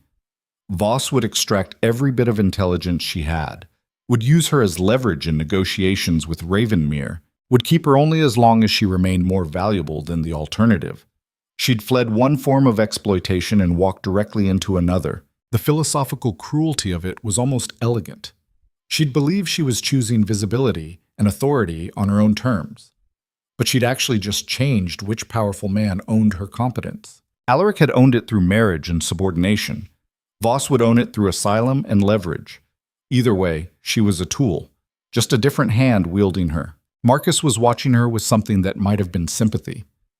You have a third option, Your Grace, which is, come back. Not as Alaric's subordinate, but as his equal. The petition is real. The Noble Council is ready to formalize power sharing. You'd have actual authority, public recognition, guaranteed voice in governance, under terms negotiated while I'm facing treason charges for taking my own work. Under terms negotiated because 47 nobles recognize that the duchy needs you more than it needs to punish you. Marcus leaned forward. This isn't about Alaric's ego anymore, Seraphine. It's about preventing collapse, about saving the people who are suffering because the systems you built are failing without you. And there it was. The moral trap she'd been trying to avoid confronting. She could stay in Velmora, become Voss's intelligence asset, maintain her liberation from Alaric at the cost of other people's suffering. Or she could return to Ravenmere, save the systems she'd destroyed, and spend the rest of her life wondering if anything had really changed, or if she'd just negotiated slightly better terms for her own exploitation. What does Alaric actually want? Her voice came out harder than intended. Not what the nobles want. What does he want? Marcus hesitated, and that hesitation told her everything she needed to know. He wants you back because he's failing without you. Because the performance of power doesn't work without the substance of competence behind it. Because his authority is collapsing and his reputation is destroyed and he's desperate. So nothing's changed. He still sees me as a tool to deploy, just one he's willing to acknowledge now that its absence has become catastrophic. People change when circumstances force them to, Marcus said quietly. He's being forced. Whether that produces real change or just better performance, I don't know. But the people of Ravenmere don't have the luxury of waiting to find out. The weight of that statement settled on her shoulders like physical mass.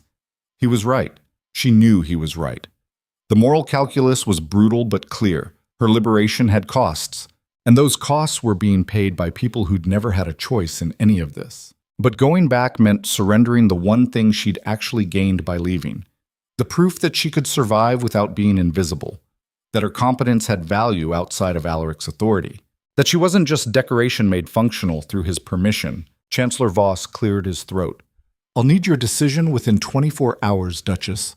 Either you return to Ravenmere under Lord Castellan's escort, or you remain here under significantly more restrictive terms of asylum. terms that would include full disclosure of all Ravenmere intelligence you possess and permanent residence under guard, which was imprisonment dressed up as protection. Another cage, just with different bars. Seraphine stood, needing to move, to think, to find an angle these men hadn't already calculated around. May I have those 24 hours to consider? Of course. Voss's smile didn't reach his eyes. Lord Castellan Brennan will be our guest during that time. I'm sure you two have much to discuss. After she left the strategy chamber, Seraphine walked the administrative complex corridors with no destination in mind, just the need to move while her mind tore apart and reassembled the possibilities. She'd engineered this entire situation, had walked out of Ravenmere believing she was choosing liberation over subordination, authority over invisibility. Had told herself she was making the hard moral choice, that refusing to prop up incompetent power was revolutionary. But she'd miscalculated the one thing she should have understood perfectly. Competence without authority is just a different kind of powerlessness. She'd proven Alaric needed her, but proving need didn't create equality. It just made her a more valuable tool, one that multiple powerful men would compete to own. And in that competition, she'd become something worse than invisible. She'd become a strategic asset, valuable only for what she could produce, protected only as long as that production exceeded its cost. The woman who'd left Ravenmere had believed visibility was power. The woman walking these corridors now understood that visibility without actual authority was just being seen while you were exploited. Real power wasn't proving you were indispensable. Real power was having the choice to be dispensable and survive anyway. And she didn't have that power. Not in Velmora, where Voss could imprison her as an intelligence asset. Not in Ravenmere, where returning meant re-entering a system built on her subordination. She'd destroyed one cage and walked directly into another, and both of them were tightening around her simultaneously. That night, in her quarters with guards posted outside she hadn't requested but also couldn't dismiss, Seraphine received a visitor she hadn't expected. Isolde Marin appeared at her door just after midnight, escorted by Velmoran security, looking terrified and determined in equal measure. Duchess Thornvale. Isolde's voice shook slightly. I need to speak with you, urgently. Seraphine studied the younger woman, cataloging details. Isolde looked nothing like the confident beauty who draped herself on Alaric's arm at the Winter Sovereign Ball. Her clothes were travel-worn, her hair hastily pinned, her eyes carrying the particular exhaustion that came from sustained fear. How did you get into Velmora? I paid a smuggler everything my father gave me for my wedding to Duke Thornvale. Isolde's laugh was bitter. The wedding that's been postponed 3 times now because the duchy is falling apart, and nobody wants to formalize alliances with a collapsing power. Seraphine gestured her inside, dismissed the guards with a look that suggested privacy was required. After the door closed, she turned back to Isolde. Why are you here? Because you need to know what's actually happening in Ravenmere. Not the version Marcus is telling you. The truth. Marcus doesn't lie. No, but he believes what he's telling you because he's a soldier, and soldiers need to believe their commanders are worth following. Isolde moved to the window, stared out at the Velmoran night. The truth is worse than systems failing. The truth is Alaric is destroying people who remind him of his incompetence. Seraphine felt something cold slide down her spine. Explain. 3 administrators who tried to rebuild the agricultural contracts without your cipher. They failed, obviously, because the cipher's in your head. Alaric had them arrested for sabotage. They're in cells right now waiting for trials that will end in executions. That's insane. They were trying to help. They were making him look incompetent by failing at tasks you made look easy. So he's blaming them instead of acknowledging that he destroyed the only person who could actually do the work. Isolde turned back, her face pale. It's not just them. Anyone who points out problems gets labeled disloyal. The court is operating on pure terror now. People are fleeing to other duchies, abandoning estates, doing anything to escape before they become the next scapegoat. Why are you telling me this? You wanted to replace me. This should be your triumph, because I'm realizing what I actually signed up for. Isolde's voice cracked. I thought I was becoming a duchess, a partner to power. But there's no partnership. There's just Alaric's rage at being revealed as a figurehead and his desperate attempts to maintain control through force instead of competence. She moved closer to Seraphine, and there was genuine fear in her eyes now. He's talking about invading Velmora. Not strategically, not with actual military planning, but as a way to prove he's still powerful, still dangerous, still worthy of being feared. Marcus is trying to talk him down, but Alaric's not listening to reason anymore. The implications crash through Seraphine like a wave. If Alaric invaded Velmora while she was here, she'd be trapped between the two powers. Ravenmere would brand her a traitor to be executed. Velmora would use her as leverage or a shield, and thousands of soldiers would die in a war started because one man couldn't face his own inadequacy. This was what happened when performance replaced competence, when ego became more important than actual governance, when power was treated as something you projected rather than something you earned through sustained capability. Alaric was becoming the worst version of himself, the brutal authoritarian who'd always lurked beneath the charming commander. And she'd created the conditions for that transformation by removing the invisible competence that had made his performance sustainable. The philosophical weight of that realization was crushing. She told herself she was teaching a lesson about valuing invisible labor. But what she'd actually done was remove the guardrails that prevented a dangerous man from becoming a catastrophic one. "What do you want from me, Isolde? I want you to fix this." The younger woman's voice went fierce. "I know you hate him. I know you have every right to let him destroy himself, but he's going to take thousands of people with him. People who never had a choice in any of this. I can't fix him. Nobody can. He has to choose to value competence over performance, substance over spectacle. And he's proven he won't make that choice. Then don't fix him." Isolde stepped closer. "Fix the duchy. You know how. You built it once. You can rebuild it. Just don't do it as his invisible partner. Do it with actual authority, public recognition, the power to stop him when he tries to destroy people out of ego. That's what the petition offers. The petition offers to put you back in the cage with slightly better terms." Isolde's expression hardened. "I'm offering to help you take over completely." The words hung in the air like drawn blades. Seraphine stared at the younger woman, recalculating everything. "What exactly are you proposing?" "A coup. Not military, legal. The Noble Council has authority to remove a duke who's proven incompetent or dangerous. They've never used it because it's always been theoretical. But Alaric's given them concrete evidence. The failed systems, the unjust arrests, the talk of irrational military action." She pulled out a document from inside her cloak. 23 nobles have already signed this. It's a petition for removal based on demonstrable incompetence and abuse of power. We need 27 signatures for the required majority, and we need you to take his place. Seraphine felt the room tilt. "You want me to become Duke, Duchess?" "The title's gender-neutral in the old legal code. We checked." Isolde's hands were shaking as she held out the document. "You'd have actual authority, not shared power with the man who'll undermine you, not invisible influence, real legal control. And what do you get out of this? I get to not marry a tyrant. I get to live in a duchy that functions instead of collapses. And maybe I get to keep some shred of dignity instead of becoming decoration for a man who's proving he values nothing except his own ego." Seraphine took the document, read through the legal language with the precision of someone who'd spent years studying governance structures. It was technically sound. The old codes did allow for removal under these circumstances. The required majority was high but achievable, and the precedent, once set, would fundamentally reshape how power operated in the 5 duchies. But it would also require her to do the one thing she'd sworn she wouldn't: participate in the complete destruction of the man she'd once loved. Not just leave him, not just let him fail, but actively orchestrate his removal from power. That was a different moral calculus entirely. "I need to think about this. You have maybe 6 hours before Marcus convinces Chancellor Voss to send you back under guard." Isolde's voice went urgent. "The nobles who signed this are risking everything.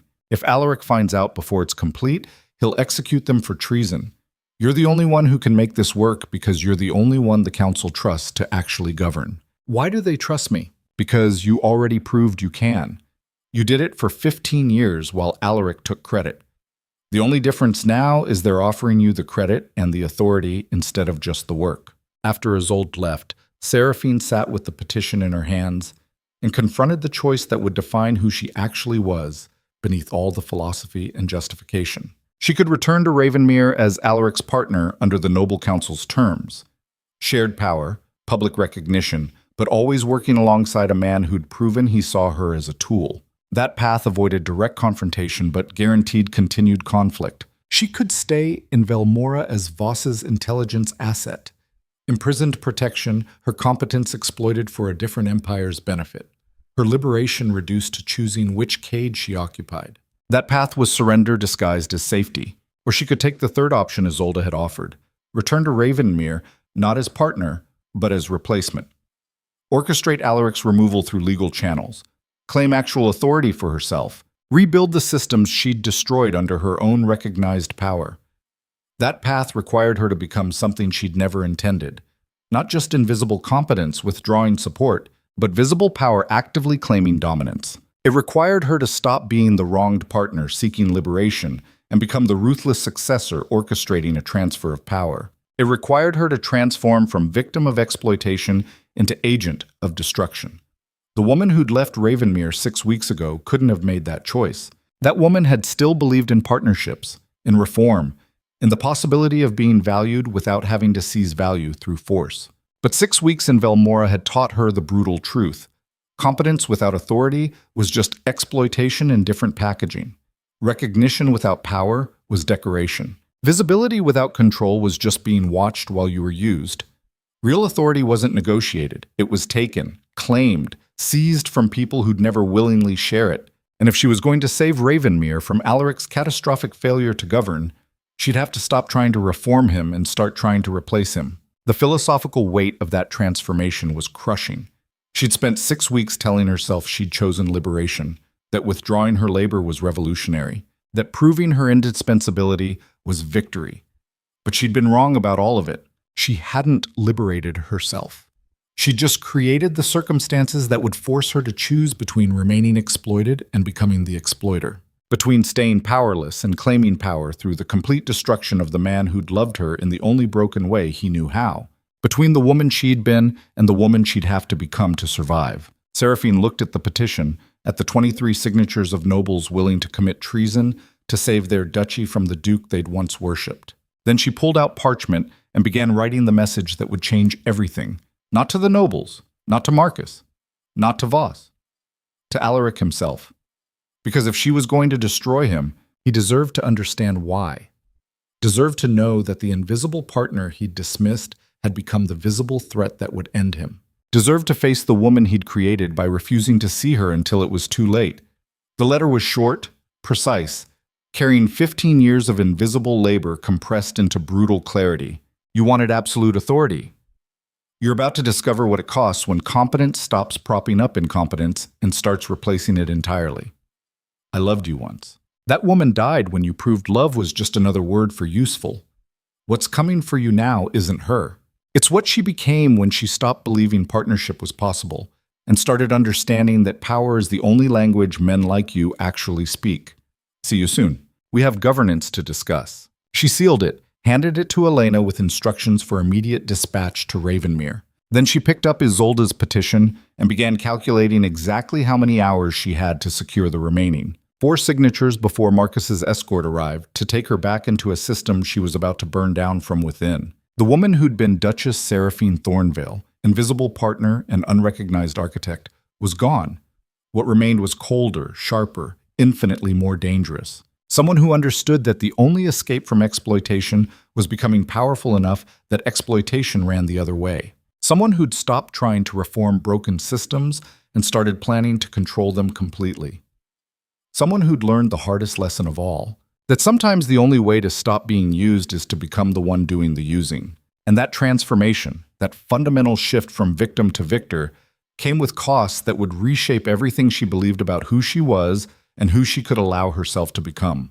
But she'd crossed that line the moment she'd walked out of the Winter Sovereign Ball with classified intelligence and the willingness to weaponize other people's suffering to prove her point. Now she'd just finished what she'd started, not by withdrawing competence, by claiming the authority competence had always deserved. And if Alaric Thornvale had to be destroyed completely to make that claim stick, then she'd destroy him with the same invisible precision she'd once used to build his empire. The only difference was this time, everyone would see exactly who was wielding the blade. Seraphine crossed back into Ravenmere territory 48 hours after sending her letter to Alaric, riding at the head of a delegation that looked diplomatic but functioned as something far more dangerous. 27 nobles, their signatures still wet on the petition for removal. Lord Castellan Marcus Brennan, his loyalty to duty finally overriding his loyalty to a duke who'd stopped deserving it. And Isolde Marin, her father's iron fortune, backing a gambit that would either reshape 5 duchies or get everyone involved executed for treason. The winter landscape looked different now, like she was seeing it through new eyes. The same forest she'd ridden through 6 weeks ago when she'd fled into the storm. But she wasn't fleeing anymore. She was advancing, and the distinction changed everything about how the territory felt beneath her horse's hooves. This was the transformation she'd been avoiding acknowledging. The shift from victim to aggressor, from wronged partner to ruthless successor. The woman who'd left Ravenmere had still believed in reform, in teaching lessons, in the revolutionary power of withdrawal. The woman returning understood that some systems couldn't be reformed from within. They had to be seized, controlled, dominated completely before they could be rebuilt into something that didn't require constant invisible sacrifice to function. That understanding came with costs she was still calculating. Moral costs, psychological costs, the cost of becoming the thing she'd fled from. Someone who wielded power through force rather than earned it through competence. But competence without force was just exploitation waiting to happen. She'd learned that lesson in Velmora, trapped between Voss's cage and Marcus's escort. And she wasn't going to unlearn it now just because the philosophical weight felt crushing. Marcus rode beside her, his weathered face set in the expression of a man who'd made peace with difficult choices. The nobles clustered behind them, their expensive horses and nervous energy marking them as predators who'd decided their survival required killing the alpha they'd once followed. This was how power actually transferred, not through dramatic confrontations or moral victories, but through careful coordination among people who'd calculated that their interests aligned against someone who'd become more liability than asset. Alaric had created this coalition by proving he couldn't govern without her. She was just weaponizing the proof into actual authority. They reached the outer estates of Ravenmere proper as afternoon light started failing.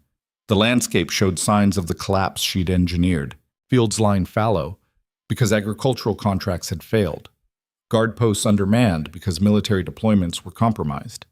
Even the roads were worse, maintenance systems breaking down without the invisible coordination that had kept them functional. Real people suffering real consequences because she'd decided proving her value was worth the cost of withdrawal.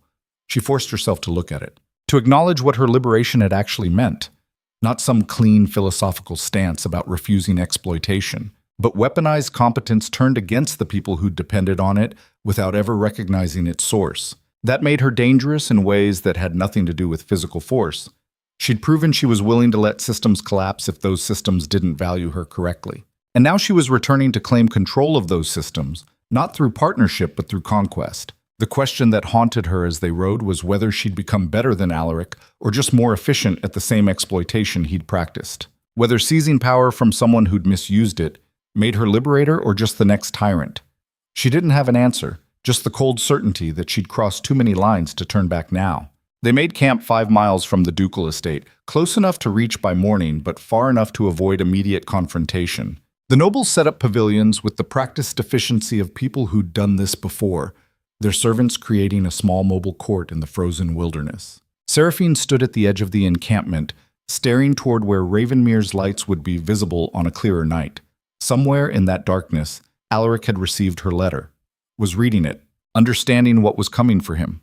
She wondered if he felt fear, if the performance of dominance he'd perfected allowed for genuine terror, or if his ego was too well constructed to recognize its own destruction approaching. Marcus appeared beside her, his presence announced by the crunch of frozen ground under boots. "Your Grace, they're asking when we move on the estate, tomorrow morning. I want to arrive at dawn when the court is assembling. Maximum witnesses, minimum time for Alaric to organize resistance. He's not going to surrender quietly."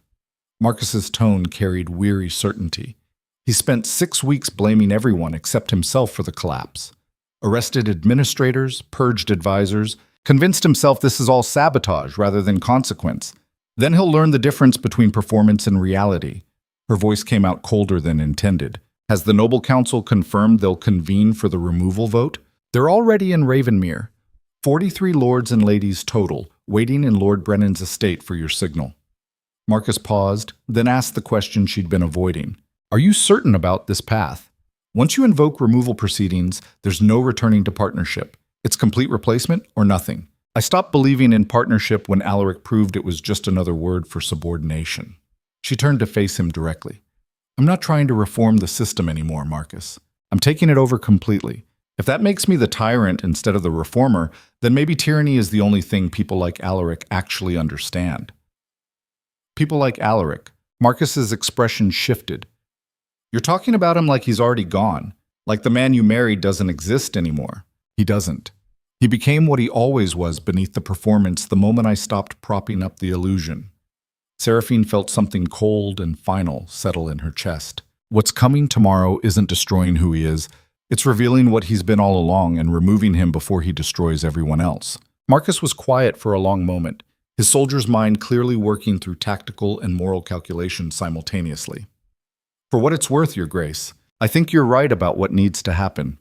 I just hope you can live with who you have to become to make it happen. After he left, Seraphine stood in the cold darkness and confronted that question directly. Could she live with becoming the ruthless successor who'd orchestrated her former partner's complete destruction? Could she wield power through force and legal maneuvering and calculated betrayal, then call it liberation instead of conquest? The philosophical answer was complex, nuanced, full of justifications about broken systems and necessary costs, and the impossibility of reforming structures built on exploitation. The practical answer was simpler. She didn't have a choice. She'd set forces in motion that couldn't be stopped without her own destruction. The nobles had committed to removal. Voss expected her either to seize power or return to his custody. Alaric had proven he'd rather execute scapegoats than admit incompetence.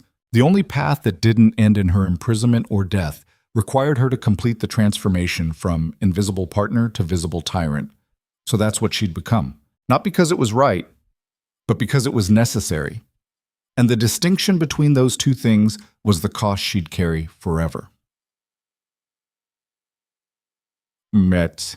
Dawn broke cold and merciless over Ravenmere, pale light revealing the ducal estate in all its deteriorating grandeur. Seraphine rode at the head of her coalition. 27 nobles in formal procession, Marcus Brennan in full military regalia. The petition for removal carried in a sealed case by Lord Harwick, the council's eldest member.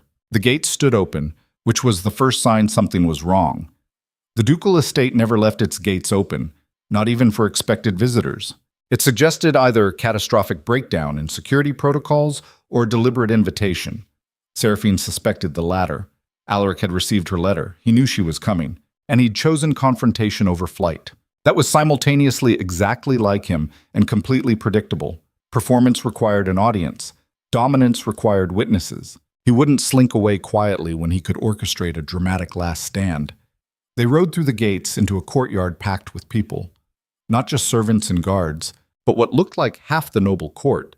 Hundreds of faces turned toward the arriving delegation with expressions ranging from terror to anticipation to savage satisfaction. And standing at the top of the estate steps, alone and magnificent in the rising light, stood Alaric Thornvale. He looked like he hadn't slept in days. Dark circles under eyes that burned with something between rage and desperation. His military uniform was perfect, but his hair was disheveled, his hands clenched at his sides with visible tension. He looked like a man who'd been fighting reality for 6 weeks and was finally confronting the fact that reality doesn't lose. But he also looked dangerous, not performatively dangerous, actually dangerous in the way of cornered predators who've decided that if they're going down, they're taking everyone with them. Seraphine dismounted, her movements deliberately calm, and walked toward the steps. The crowd parted silently, creating a pathway between them that felt less like courtesy and more like spectators clearing space for a blood sport. She stopped at the base of the steps, looking up at the man she'd loved and built an empire for, and was now returning to destroy. Alaric, her voice carried across the courtyard, cold and precise. I trust you received my letter. I did. His voice had lost none of its command, but underneath she heard the strain. Very dramatic. Very you. Lots of philosophy about power and competence, and the poor invisible partner finally claiming her due. He descended the steps slowly, each movement calculated for maximum presence. When he reached the bottom, they stood less than 3 feet apart, close enough that she could see the pulse hammering in his throat. the barely controlled fury in his clenched jaw. Tell me something, Seraphine. Was any of it real? The partnership, the building together, the 15 years of what I thought was loyalty? It was real. Until you proved you saw tools instead of partners. Until you decided my contributions were administrative details you could replace with a younger, quieter model who wouldn't threaten your narrative about your own brilliance. So you destroyed everything we built out of wounded pride. I withdrew my labor from a system that demanded my erasure. She kept her voice level, refusing to let him make this about emotion instead of power. Everything that collapsed did so because you never learned how it actually worked. You performed leadership while I practiced it. The duchy didn't fall because I sabotaged it. It fell because you couldn't maintain what you'd never understood. Alaric's hand shot out fast as a striking snake, caught her wrist in a grip that bordered on painful. The crowd gasped, but nobody moved. This was the moment they'd all been waiting for. You think you can just walk back in here with your coalition of cowards and legal petitions and take what's mine? His voice dropped to something intimate and vicious. You think I'll just surrender because some nobles decided they prefer you? I think you'll surrender because you have no choice.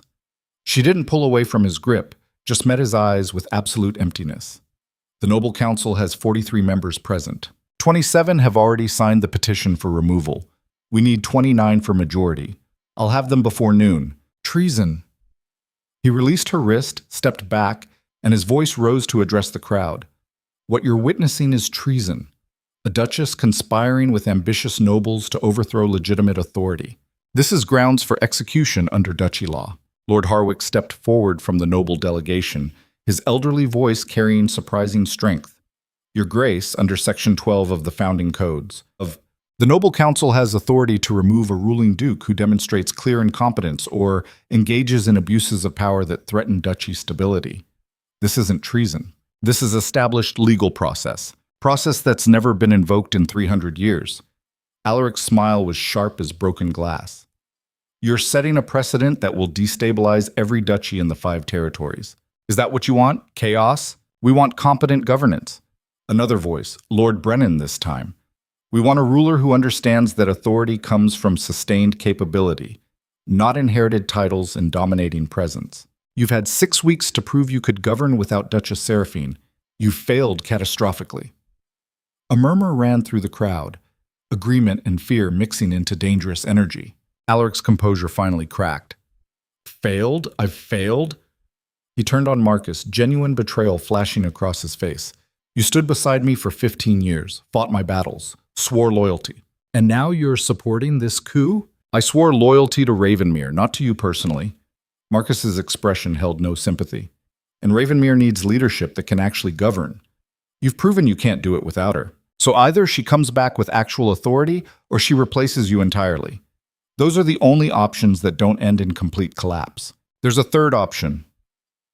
Alaric's hand moved to the sword at his belt, and the crowd collectively held its breath. I challenge Duchess Seraphine's petition through trial by combat. Winner takes the duchy. Loser faces execution for treason. The courtyard exploded into chaos, voices rising in shock and argument. Trial by combat was archaic, hadn't been invoked in a century, existed in the old codes more as historical artifact than actual law. But it was still technically legal, and Alaric knew she'd never trained for combat, had spent her life developing her mind instead of her sword arm, was physically smaller, weaker, completely unprepared for a fight to the death. This was his last play. Forcing the confrontation into the one arena where his performance and physical dominance actually translated to real advantage. Where competence and intelligence meant nothing against strength and violence. She saw the calculation in his eyes. The desperate hope that she'd back down, withdraw the petition, accept partnership rather than risk death. That her philosophical stance about power would crumble when confronted with actual physical threat. This was the moment. The choice that would define everything. She could accept the challenge and almost certainly die. Could withdraw and negotiate partnership from a position of weakness. Could refuse and look like a coward who talked big about seizing power but fled when power demanded actual risk. The crowd waited. The nobles watched. Marcus's expression showed concern, bordering on alarm. And Seraphine felt something cold and absolute click into place behind her ribs. She'd spent 6 weeks transforming from invisible partner to visible threat, had crossed lines she couldn't uncross. had weaponized suffering and orchestrated betrayal and committed to becoming the ruthless successor who'd take power by force. But she'd done it all from distance, through systems and coordination and careful political maneuvering. Now Alaric was forcing her to confront the physical reality of power, the violence that ultimately backed every legal code and noble petition. The truth that authority, at its foundation, came from the willingness to kill and die for dominance. This was the cost of transformation she'd been avoiding calculating. Not just moral costs or philosophical weight, but actual physical risk, blood and pain, and the very real possibility of death. And she had maybe 10 seconds to decide if she was willing to pay it. Every instinct screamed at her to refuse, to be smart, strategic, find another angle. But refusing meant admitting that all her talk about seizing power was just performance. That when power demanded she put her life on the line the same way she'd demanded others put theirs, she'd chosen safety over authority. The philosophical implications were crushing. She'd spent weeks condemning Alaric for performing power instead of practicing it, for claiming authority he couldn't actually wield, for being all spectacle and no substance. If she refused this challenge, she'd be doing the exact same thing. All theory and no reality. All justification and no actual willingness to pay the cost her position demanded. The woman who'd left Ravenmere might have refused. That woman had still believed intelligence could substitute for violence, that systems could replace physical force. But 6 weeks had taught her the brutal truth. At the foundation of every system, every code, every authority structure lay the capacity for violence, the willingness to kill and die when all other options failed. Real power wasn't just competence. It was competence backed by the absolute certainty that you'd fight to the death rather than surrender. And if she wasn't willing to demonstrate that certainty, then she wasn't ready to claim the authority she'd returned to seize. She met Alaric's eyes across 3 feet of frozen courtyard and saw the moment he realized she wasn't backing down. "I accept your challenge." Her voice cut through the chaos like a blade. "Trial by combat. Winner takes Ravenmere. Loser dies." The crowd went silent, shock replacing chaos. Alaric's expression cycled through disbelief, satisfaction, and something that might have been genuine fear. He'd expected her to refuse, had counted on it. Now she'd called his bluff, and he was locked into a fight he'd initiated but hadn't actually wanted. Because killing her meant destroying the only person who could save his duchy, and dying to her meant admitting that everything he'd believed about power was wrong. They were trapped in a confrontation neither actually wanted, but both had engineered themselves into through pride and desperation, and the fundamental inability to recognize when performance had replaced reality. This was what happened when power became about dominance instead of governance. When authority was treated as something you claimed through force rather than earned through sustained competence. When 2 people who should have been partners instead became adversaries fighting to the death over which one of them deserved to rule the empire they'd built together. The philosophical tragedy of it was almost perfect. They destroyed each other not through malice, but through the systematic failure to value partnership over domination. And now one of them would die to prove a point about power that neither truly understood. Lord Harwick stepped forward, his aged voice carrying ritual weight. Under the ancient codes, trial by combat requires witness by the full noble council, adherence to formal dueling protocols, an agreement on terms. The challenge party chooses weapons and time. The challenger chooses location. Seraphine's mind raced through options. She'd never trained formally with weapons, but she'd studied enough military strategy to understand principles of combat. And she had one advantage Alaric didn't expect. She had nothing left to lose. No reputation to protect, no performance to maintain, no ego that couldn't survive looking desperate or scared or weak. She could fight dirty, could use terrain and psychology and her knowledge of how Alaric's mind worked to offset his physical advantages. If she was smart and lucky, and willing to abandon every remaining scruple about fair confrontation. "Weapons, short blades," she said clearly. "Time, now, before anyone can talk us out of this insanity." Alaric smiled, and it was the expression of a predator who'd just confirmed his prey was trapped. Location, the training yard, witnessed by any who dare to watch. The crowd began moving, flowing toward the estate's rear where the combat training grounds lay. Nobles and servants and guards, all of them hungry to witness the impossible. A duchess and duke fighting to the death for control of a collapsing empire. Marcus appeared at Seraphine's elbow as they walked, his voice urgent and low. "Your Grace, this is suicide. You've never trained for lethal combat. Alaric's killed men in battle. You can't win through intelligence alone. I can die trying, which is better than living as his subordinate or Voss's prisoner. She kept walking, forcing her breathing to stay steady despite the terror clawing at her chest. This isn't about winning, Marcus. It's about proving I meant what I said about claiming power on my own terms. Your terms are going to get you killed. Then I'll die as myself instead of living as someone else's tool. They reached the training yard, a wide square of packed earth surrounded by stone walls. Alaric was already there, accepting a short blade from the master of arms, testing its weight with practiced efficiency. Seraphine took the blade offered to her, and the weight of it felt wrong in her hand. Too heavy, too real, too much evidence that this was actually happening. She'd made mistakes before, had miscalculated political situations, missed strategic opportunities, failed to predict how systems would respond to specific pressures. But this was different. This was a mistake that would end with her blood soaking into frozen ground, while Alaric proved that dominance still mattered more than competence. And yet she couldn't back down, couldn't withdraw, couldn't choose safety over the authority she'd crossed so many lines to claim, because backing down now would prove that all her philosophy about seizing power was just theory. That when reality demanded she risk everything she'd claimed to be willing to sacrifice, she'd chosen survival over principle. Better to die proving she meant what she said than to live proving she was all performance and no substance. The crowd formed a circle around the training yard, hundreds of witnesses to what would either be the greatest transfer of power in duchy history or the most catastrophic mistake a competent woman had ever made. Lord Harwick stepped into the center, his voice carrying formal ritual. By the ancient codes, this combat is declared legitimate. Victory goes to the combatant who disarms, incapacitates, or kills their opponent. Retreat from the yard equals surrender and execution for treason. Combat begins at the signal. He withdrew from the yard, leaving Seraphine and Alaric alone in the center with their blades and their history and the weight of everything that had brought them to this moment. Alaric moved into a combat stance, his body finding the position with muscle memory built through years of military training. You don't have to die for this, Seraphine. Yield now. Accept partnership. We can rebuild together, on your terms, with you holding actual authority and me playing supportive decoration. She raised her blade, trying to mirror his stance despite having no idea if she was doing it correctly. I'd rather die than go back to being invisible. Then you'll get your wish. Something like genuine regret flickered across his face. I loved you, in my way, but I won't lose my duchy to prove it. You never loved me. You loved what I could do for you. There's a difference.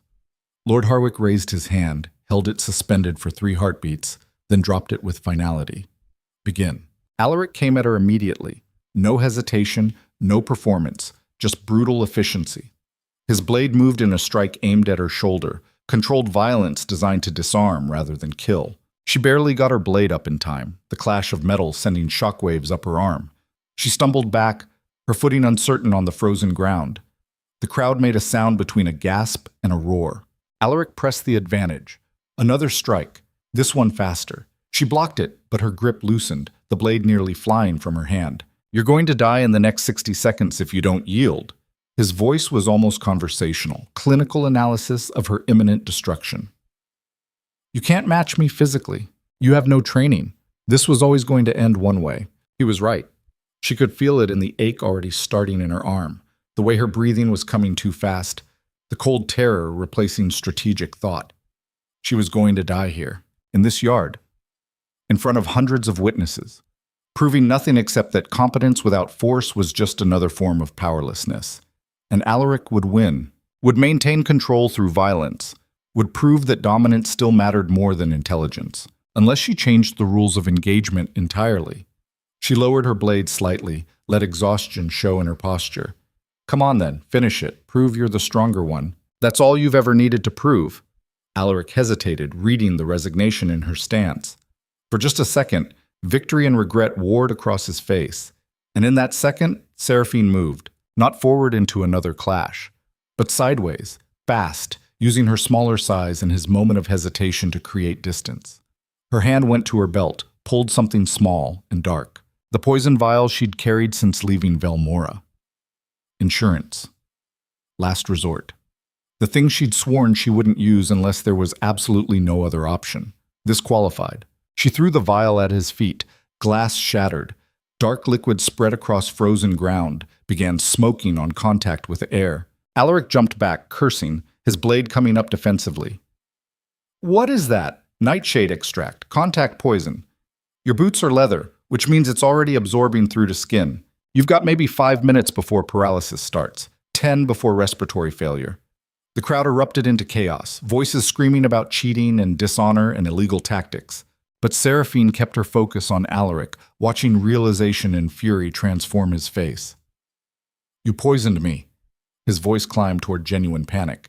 "In a trial by combat, that's effective." She kept her blade raised, her breathing steadying now that the immediate physical threat had shifted.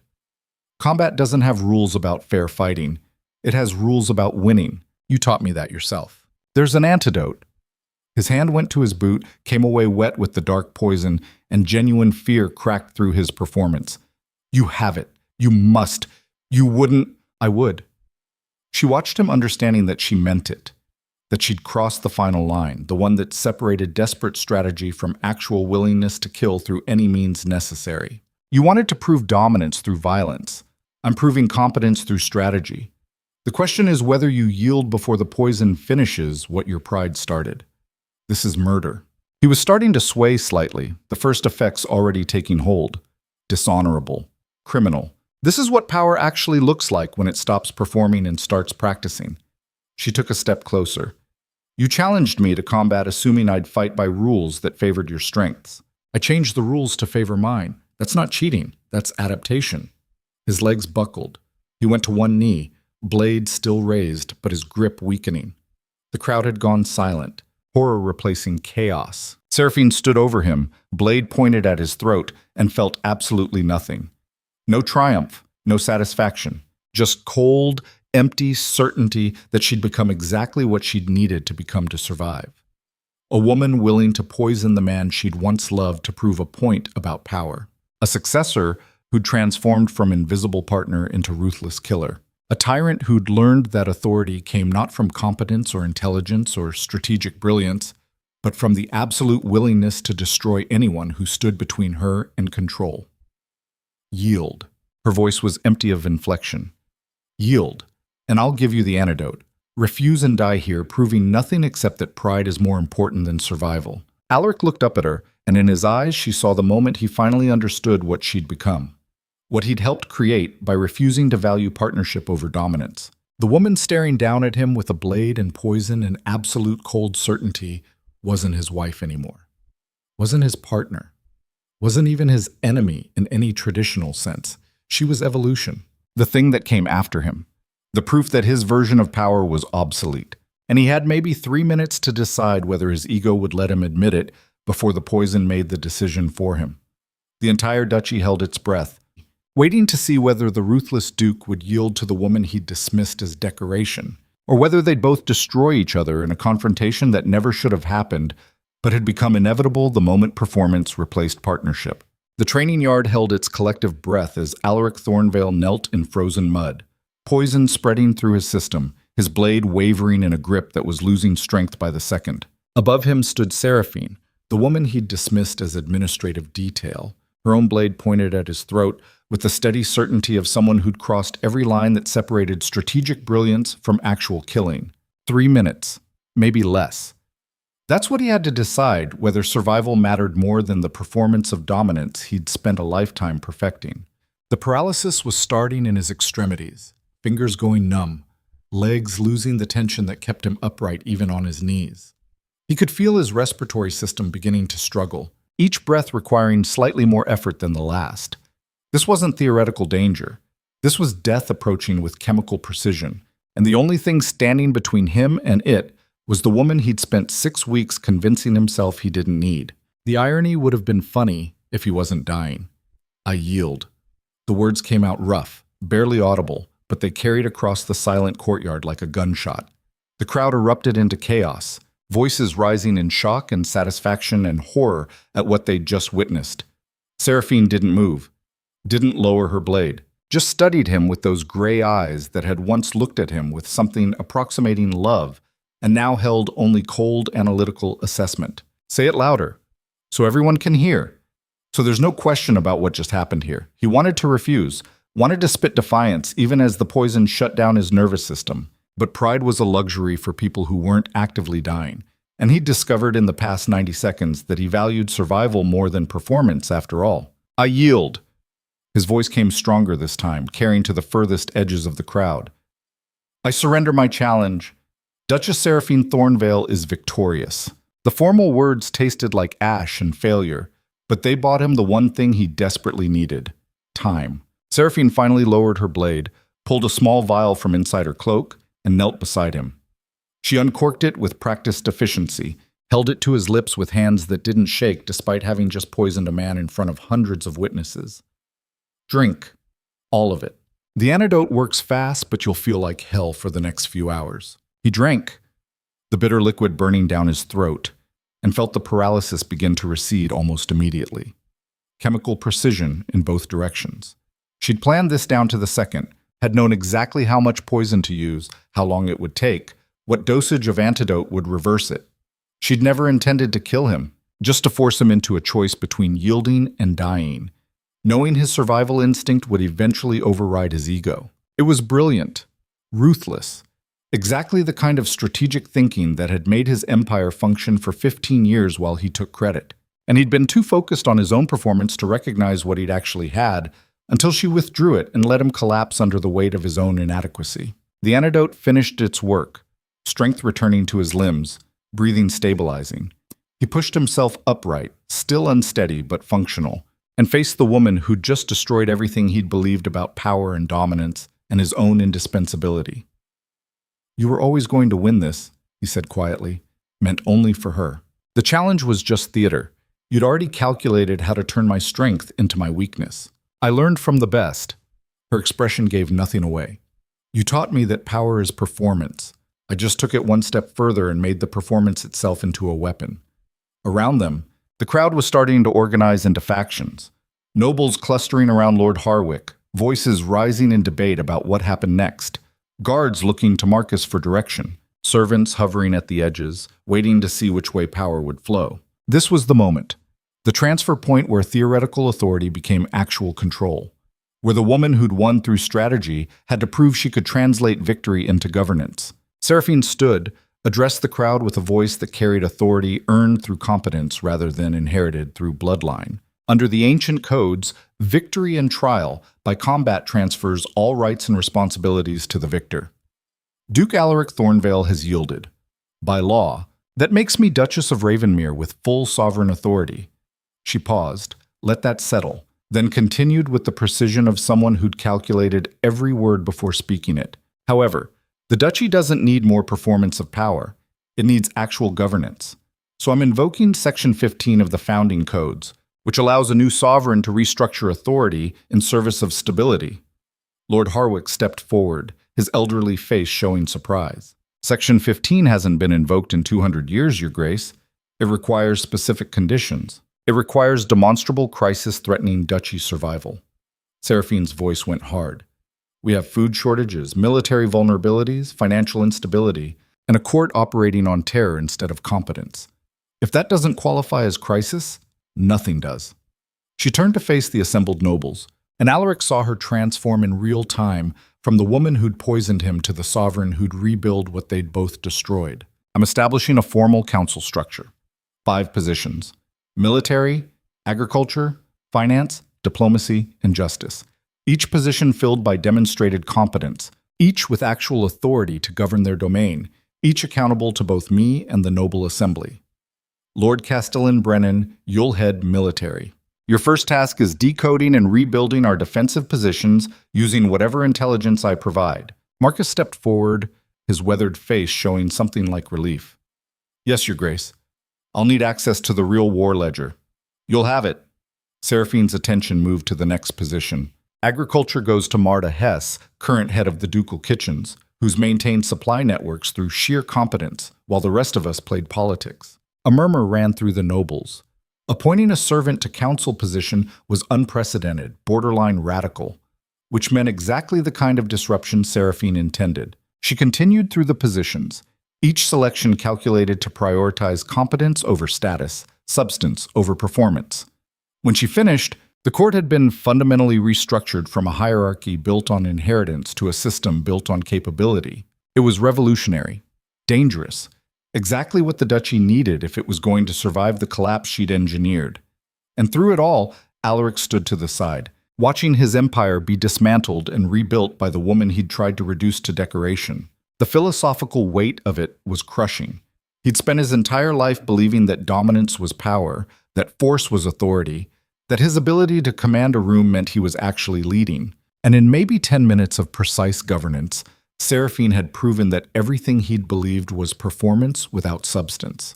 Real power wasn't making people fear you. It was making systems work even when you weren't actively maintaining them through force. Real authority wasn't dominating every conversation.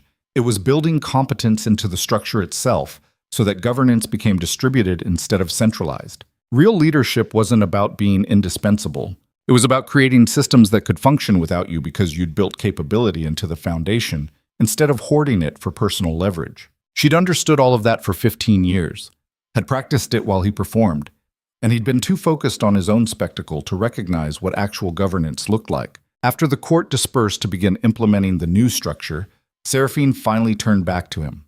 They stood alone in the training yard where minutes ago they'd fought for dominance, and the emptiness between them felt vast.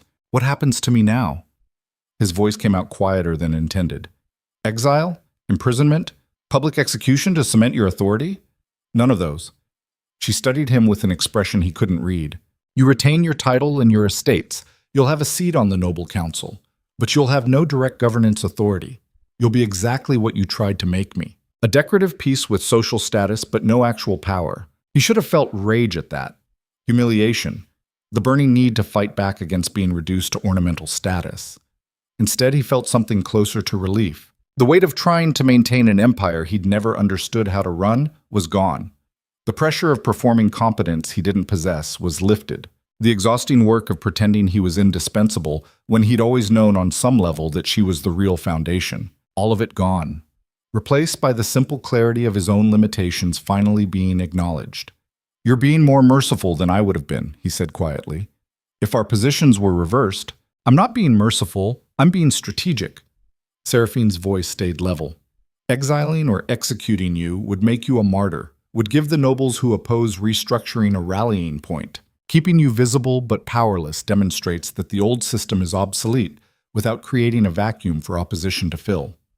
She paused, and for just a second, something that might have been genuine emotion flickered across her face. Also, I meant what I said before. I loved you once. That woman died when you proved partnership was subordination. But I'm not interested in punishing corpses. I'm interested in building something that doesn't require invisible sacrifice to function. What if I can't live with being powerless? What if the humiliation breaks me? Then you'll break. Her gray eyes held his without flinching. That's not my responsibility anymore. You made your choices. You get to live with their consequences, just like I'm living with mine. She turned to leave, then stopped, looked back one final time. For what it's worth, Alaric, you were never actually powerless. You were just so focused on performing dominance that you never learned how to practice competence. That's not a failure of capability, it's a failure of priority. Maybe in whatever comes next, you'll learn the difference. Then she was gone, leaving him alone in the training yard with the weight of everything he'd lost and the cold understanding of how thoroughly he had destroyed himself through his own inability to value partnership over domination. But 6 months later, Ravenmere had transformed in ways that would have seemed impossible during the collapse. The agricultural contracts were rebuilt, this time with transparent terms that gave farming collectives actual negotiating power. Food flowed steadily, grain reserves rebuilt, the threat of famine replaced by careful sustainability. The military was restructured under Marcus's competent leadership, defensive positions secured through actual intelligence rather than compromised ledgers. The border stable for the first time in months.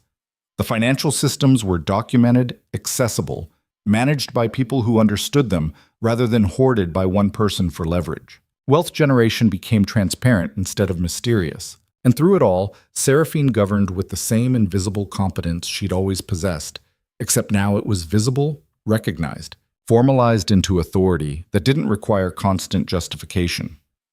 She sat in the council chamber reviewing agricultural reports when Marcus entered, his expression carrying news he wasn't sure how to deliver.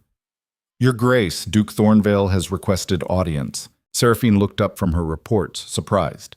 She'd seen Alaric occasionally at formal functions over the past months, but he'd maintained careful distance, playing his decorative role with the same perfection he'd once brought to performing leadership. They hadn't spoken directly since the training yard. "Send him in." Alaric entered looking different than she remembered. Not diminished exactly, but quieter, like someone who'd stopped trying to fill every room with their presence and discovered there was relief in being smaller. "Your Grace." The title came easier now, less like surrender and more like simple acknowledgement of reality. "Alaric." She gestured to the chair across from her desk. "What brings you here?" He sat, and she noticed his hands were steady, his posture relaxed. The desperate tension that had characterized him during the collapse was gone, replaced by something that looked almost like peace. "I've been thinking about what you said, about learning to practice competence instead of performing dominance." He paused, choosing words carefully. "I want to be useful again, not as decoration, but as someone who actually contributes." The request surprised her. She'd expected him to either fade into irrelevant comfort or plot some kind of restoration. "Not this." "What kind of contribution?" "I'm good with people. Always have been. I can read a room, understand social dynamics, navigate interpersonal complexity." He leaned forward slightly. "Those skills are valuable, just not for the work I was trying to force them into."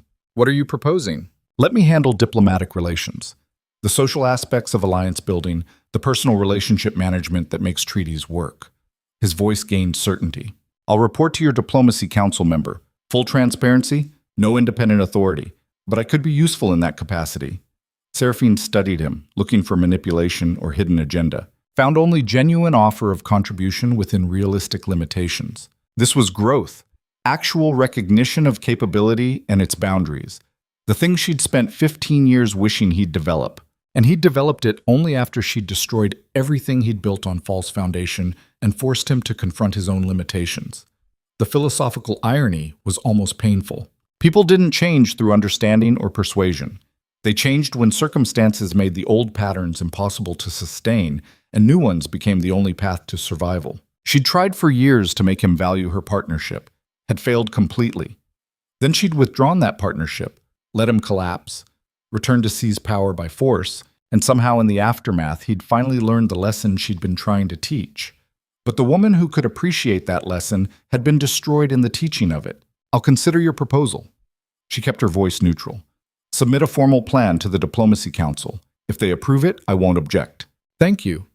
He stood, hesitated, then asked the question she'd been dreading. "Are you happy, Seraphine, with how this all turned out?" She wanted to say yes, wanted to claim victory, assert that seizing authority had been worth every cost, perform satisfaction the way he used to perform competence. But she'd spent too many months learning to value truth over performance. "I'm effective. I'm recognized. I have authority that matches my capability." She met his eyes directly. "But happiness? I don't know if that's possible after becoming the kind of person who'd poison someone to prove a point about power." "I forgave you for that." His voice went quiet. "The moment I understood why you did it. You were teaching the same lesson I'd been too arrogant to learn when you tried to explain it with words. Forgiveness doesn't erase the cost of being someone who needs forgiving." "No, but maybe it makes living with that cost slightly more bearable." After he left, Seraphine sat with that thought, turning it over in her mind like a stone worn smooth by water. She'd won. Had seized power, restructured governance, proven competence could replace dominance if backed by sufficient force. Had created systems that didn't require invisible sacrifice, had formalized authority that recognized contribution. But the cost of that victory was becoming someone she didn't fully recognize. Someone who'd weaponized suffering, orchestrated betrayal, poisoned a man in front of hundreds of witnesses. Someone who'd learned that real power required the absolute willingness to destroy anything standing between you and control. That transformation had been necessary. The only path that led from exploitation to authority. The price of liberation when liberation required force. But necessary didn't mean good. And the woman who'd paid that price would carry it forever. A year after the training yard confrontation, Seraphine stood at the window of her private office, watching dawn break over a duchy that had finally stabilized. The systems she'd rebuilt were functioning. The council structure was working. Ravenmere was recovering from its brush with collapse. And she felt empty. Not unhappy, exactly. Just distant from her own life, like she was watching someone else govern through her eyes. This was the cost nobody talked about when they discussed seizing power. Not the moral weight or the political risk or the physical danger, but the simple human cost of becoming someone capable of doing what power required, then having to live as that person afterward. She'd wanted recognition, authority, the end of invisible exploitation, and she'd achieved all of it. But in achieving it, she'd transformed from someone who believed in partnership and reform into someone who understood that power was ultimately about the willingness to destroy opposition completely. That understanding changed you in ways you couldn't undo, made you colder, harder, more willing to calculate human costs as acceptable losses in service of larger goals. Made you effective, respected, feared, made you lonely in ways that authority couldn't fill. The knock on her door pulled her from contemplation. "Come in." Isolde Marin entered, looking different than the frightened girl who'd ridden to Velmora with warnings about Alaric's descent into tyranny. She'd taken a position on the Justice Council, proven surprisingly capable at navigating legal complexity. "Your Grace." Isolde's formality had softened over the months into something closer to genuine respect. The morning intelligence reports, and a personal request. Seraphine took the reports, gestured for Isolde to continue. "I'm leaving Ravenmere, returning to my father's estates." Isolde's voice stayed steady. "I've learned everything I can here, and I think staying longer would be hiding from building my own authority instead of borrowing yours." It was the smartest thing Seraphine had heard in weeks. "When do you leave?" "End of the month." Isolde paused, then asked the question that had clearly been building. "Do you regret it? Any of it?" Seraphine considered lying, performing satisfaction, claiming victory without acknowledging cost. But she'd built her authority on valuing truth over performance. Couldn't abandon that now. "I regret that it was necessary, that partnership proved impossible, that the only path from exploitation to authority required becoming someone capable of poisoning the man I once loved." She met Isolde's eyes directly. "But I don't regret choosing myself over systems that demanded my erasure, even knowing the cost." Isolde nodded slowly. "That's what I needed to hear. Thank you for your honesty." After she left, Seraphine returned to her reports, to the endless work of governance that never stopped requiring attention. This was her life now. Effective leadership, recognized authority, the power to prevent the exploitation she'd endured, and the constant weight of knowing she'd become dangerous in ways that couldn't be undone. 5 years after the Winter Sovereign Ball, Ravenmere had become the model other duchies studied. Its council structure was copied, its transparent governance admired, its stability envied. Duchess Seraphine Thornvale was considered the most competent ruler in 5 territories. Her strategic brilliance recognized, her reforms celebrated. And she stood at the same window where she'd watched so many dawns, feeling the weight of everything she'd achieved and everything she'd sacrificed to achieve it. Alaric had found his place eventually, had become genuinely valuable in diplomatic relations. His ability to read people and navigate social complexity finally deployed in appropriate context. They worked together occasionally, their interactions professional, carefully distant, marked by the knowledge of how thoroughly they'd destroyed each other before learning to coexist. The duchy thrived. The people prospered, the systems functioned, and Seraphine governed with competence that no longer required invisibility, authority that no longer required justification, power that no longer required constant proof. But alone, always alone, because the transformation required to seize that power had made her someone who understood dominance too well to ever fully trust partnership again. This was the truth they didn't teach about liberation through force, that in freeing yourself from exploitation, you became someone who couldn't afford the vulnerability that real partnership required.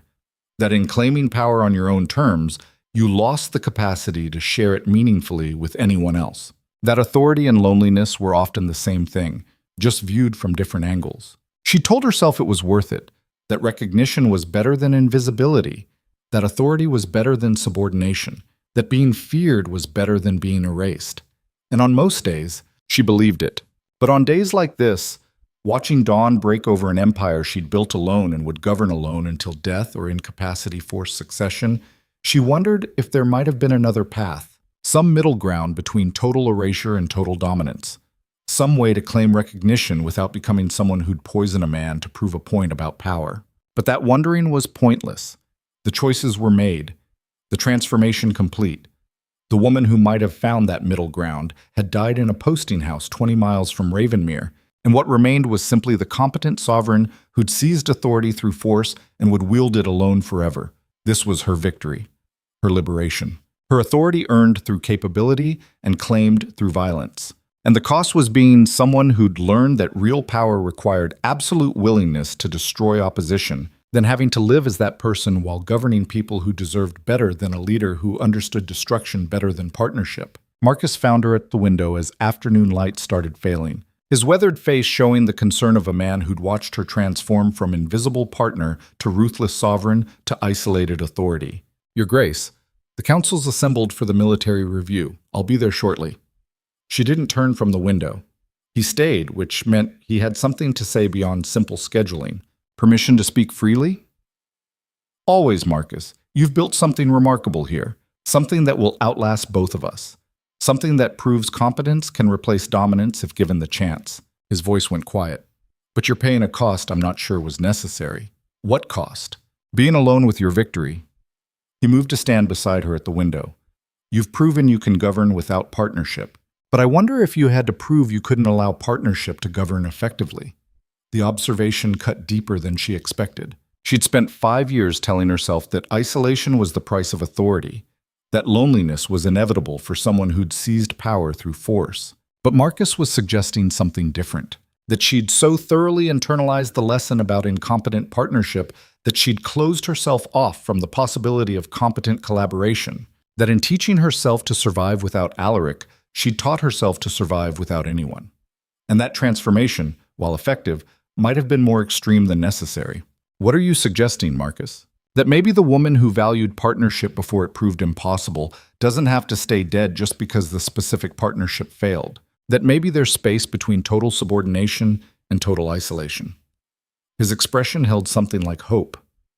That maybe governing effectively doesn't require governing alone forever. Seraphine let that thought settle, testing it against 5 years of careful authority maintained through absolute self-sufficiency. The idea of partnership still carried fear, the memory of being dismissed, erased, reduced to administrative detail, the knowledge of how easily competent contribution could be taken for granted when it wasn't backed by formal authority. But Marcus was right that she'd overcorrected. Had gone from invisible partner to sovereign who couldn't allow collaboration without interpreting it as threat. That wasn't liberation. That was just a different cage, one she'd built herself out of fear of returning to the old one. "Maybe there's space," she said quietly. "Maybe I'll learn to find it eventually." "You've learned harder things." Marcus moved toward the door, paused. "The council's waiting. They value your leadership. But I think they'd value your humanity too, if you let them see it occasionally." After he left, Seraphine stood at the window as light continued to fail, and confronted the final truth about power and liberation and the cost of transformation. She'd won, had seized authority, restructured governance, proven competence could replace dominance, had achieved everything she'd set out to claim when she'd walked away from the Winter Sovereign Ball. But victory and fulfillment weren't the same thing. Authority and connection weren't the same thing. Being feared and being valued weren't the same thing. And somewhere in the transformation from invisible partner to ruthless sovereign, she'd lost the capacity for the human connections that made authority meaningful instead of just effective. That loss was the real cost. Not moral weight or philosophical complexity, but simple human isolation, the price of becoming someone who understood power too well to trust vulnerability anymore. The question was whether that cost was permanent, whether the woman who'd learned to survive through force could unlearn enough of that lesson to survive through connection again. She didn't know the answer, just knew that after 5 years of governing alone, the loneliness was starting to feel less like strength and more like imprisonment. Maybe that recognition was the first step toward something different. Maybe acknowledging the cost was how you began to address it. Or maybe some transformations were permanent, and the woman who'd poisoned a man to prove a point about power would govern effectively and die alone, her victory complete and her isolation eternal. The council was waiting. The duchy needed leadership. The work of governance never stopped requiring attention. Seraphine turned from the window, straightened her shoulders, and went to practice the competence she'd spent a lifetime perfecting. But as she walked the corridors toward the council chamber, she carried Marcus's words with her. The suggestion that effective governance didn't require permanent isolation, that authority and humanity weren't mutually exclusive, that maybe, eventually, she could learn to value partnership again without losing the recognition she'd fought so hard to claim. It wouldn't happen quickly, wouldn't happen easily, might not happen at all. But for the first time in 5 years, she allowed herself to consider it as possibility rather than threat. And that consideration, small as it was, felt like the first crack in the armor she'd built to survive transformation. The Duchy of Ravenmere thrived under her leadership.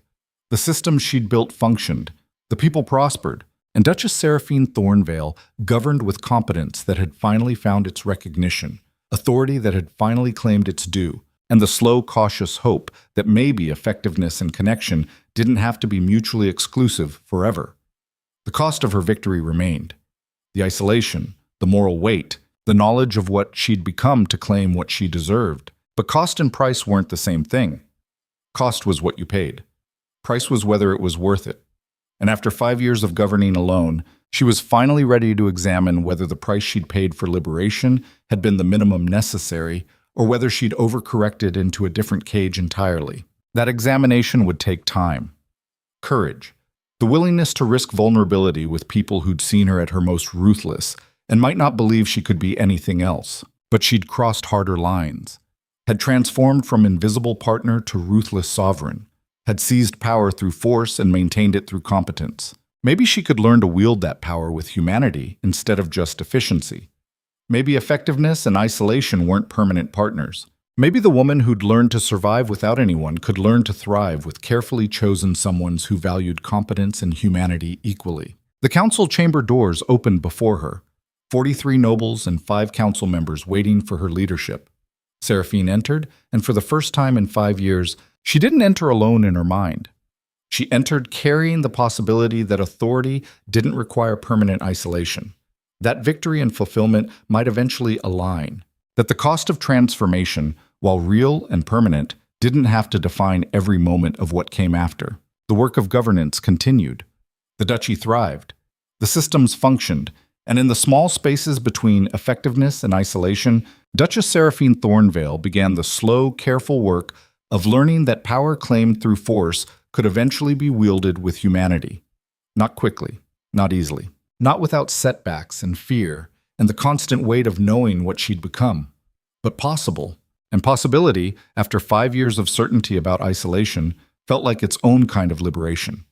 The kind that didn't require anyone's destruction to achieve, just the courage to risk connection after learning to survive without it. That courage would take time to build. But she had time, had authority, had the hard-won recognition that competence without humanity was just another form of poverty.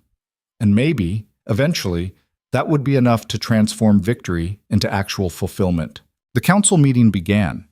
The duchy's business demanded attention, and Seraphine governed with the competence she'd always possessed, the authority she'd finally claimed, and the tentative hope that maybe the cost of transformation didn't have to be permanent isolation. Maybe liberation could evolve beyond just escaping exploitation. Maybe power could be practiced with humanity. Maybe the woman who'd learned to survive alone could learn to thrive in carefully chosen partnership. Time would tell. But for now, she had a duchy to govern, systems to maintain, and the slow, careful work of learning that effectiveness and connection weren't enemies. Just different aspects of the same thing. A life lived on her own terms, with authority earned through competence and wielded with the humanity she'd almost lost in claiming it. That was the final lesson, the one that took years instead of moments to learn. That true power wasn't dominance or subordination, wasn't isolation or exploitation. It was competence recognized, authority claimed, and humanity preserved through the transformation required to achieve both.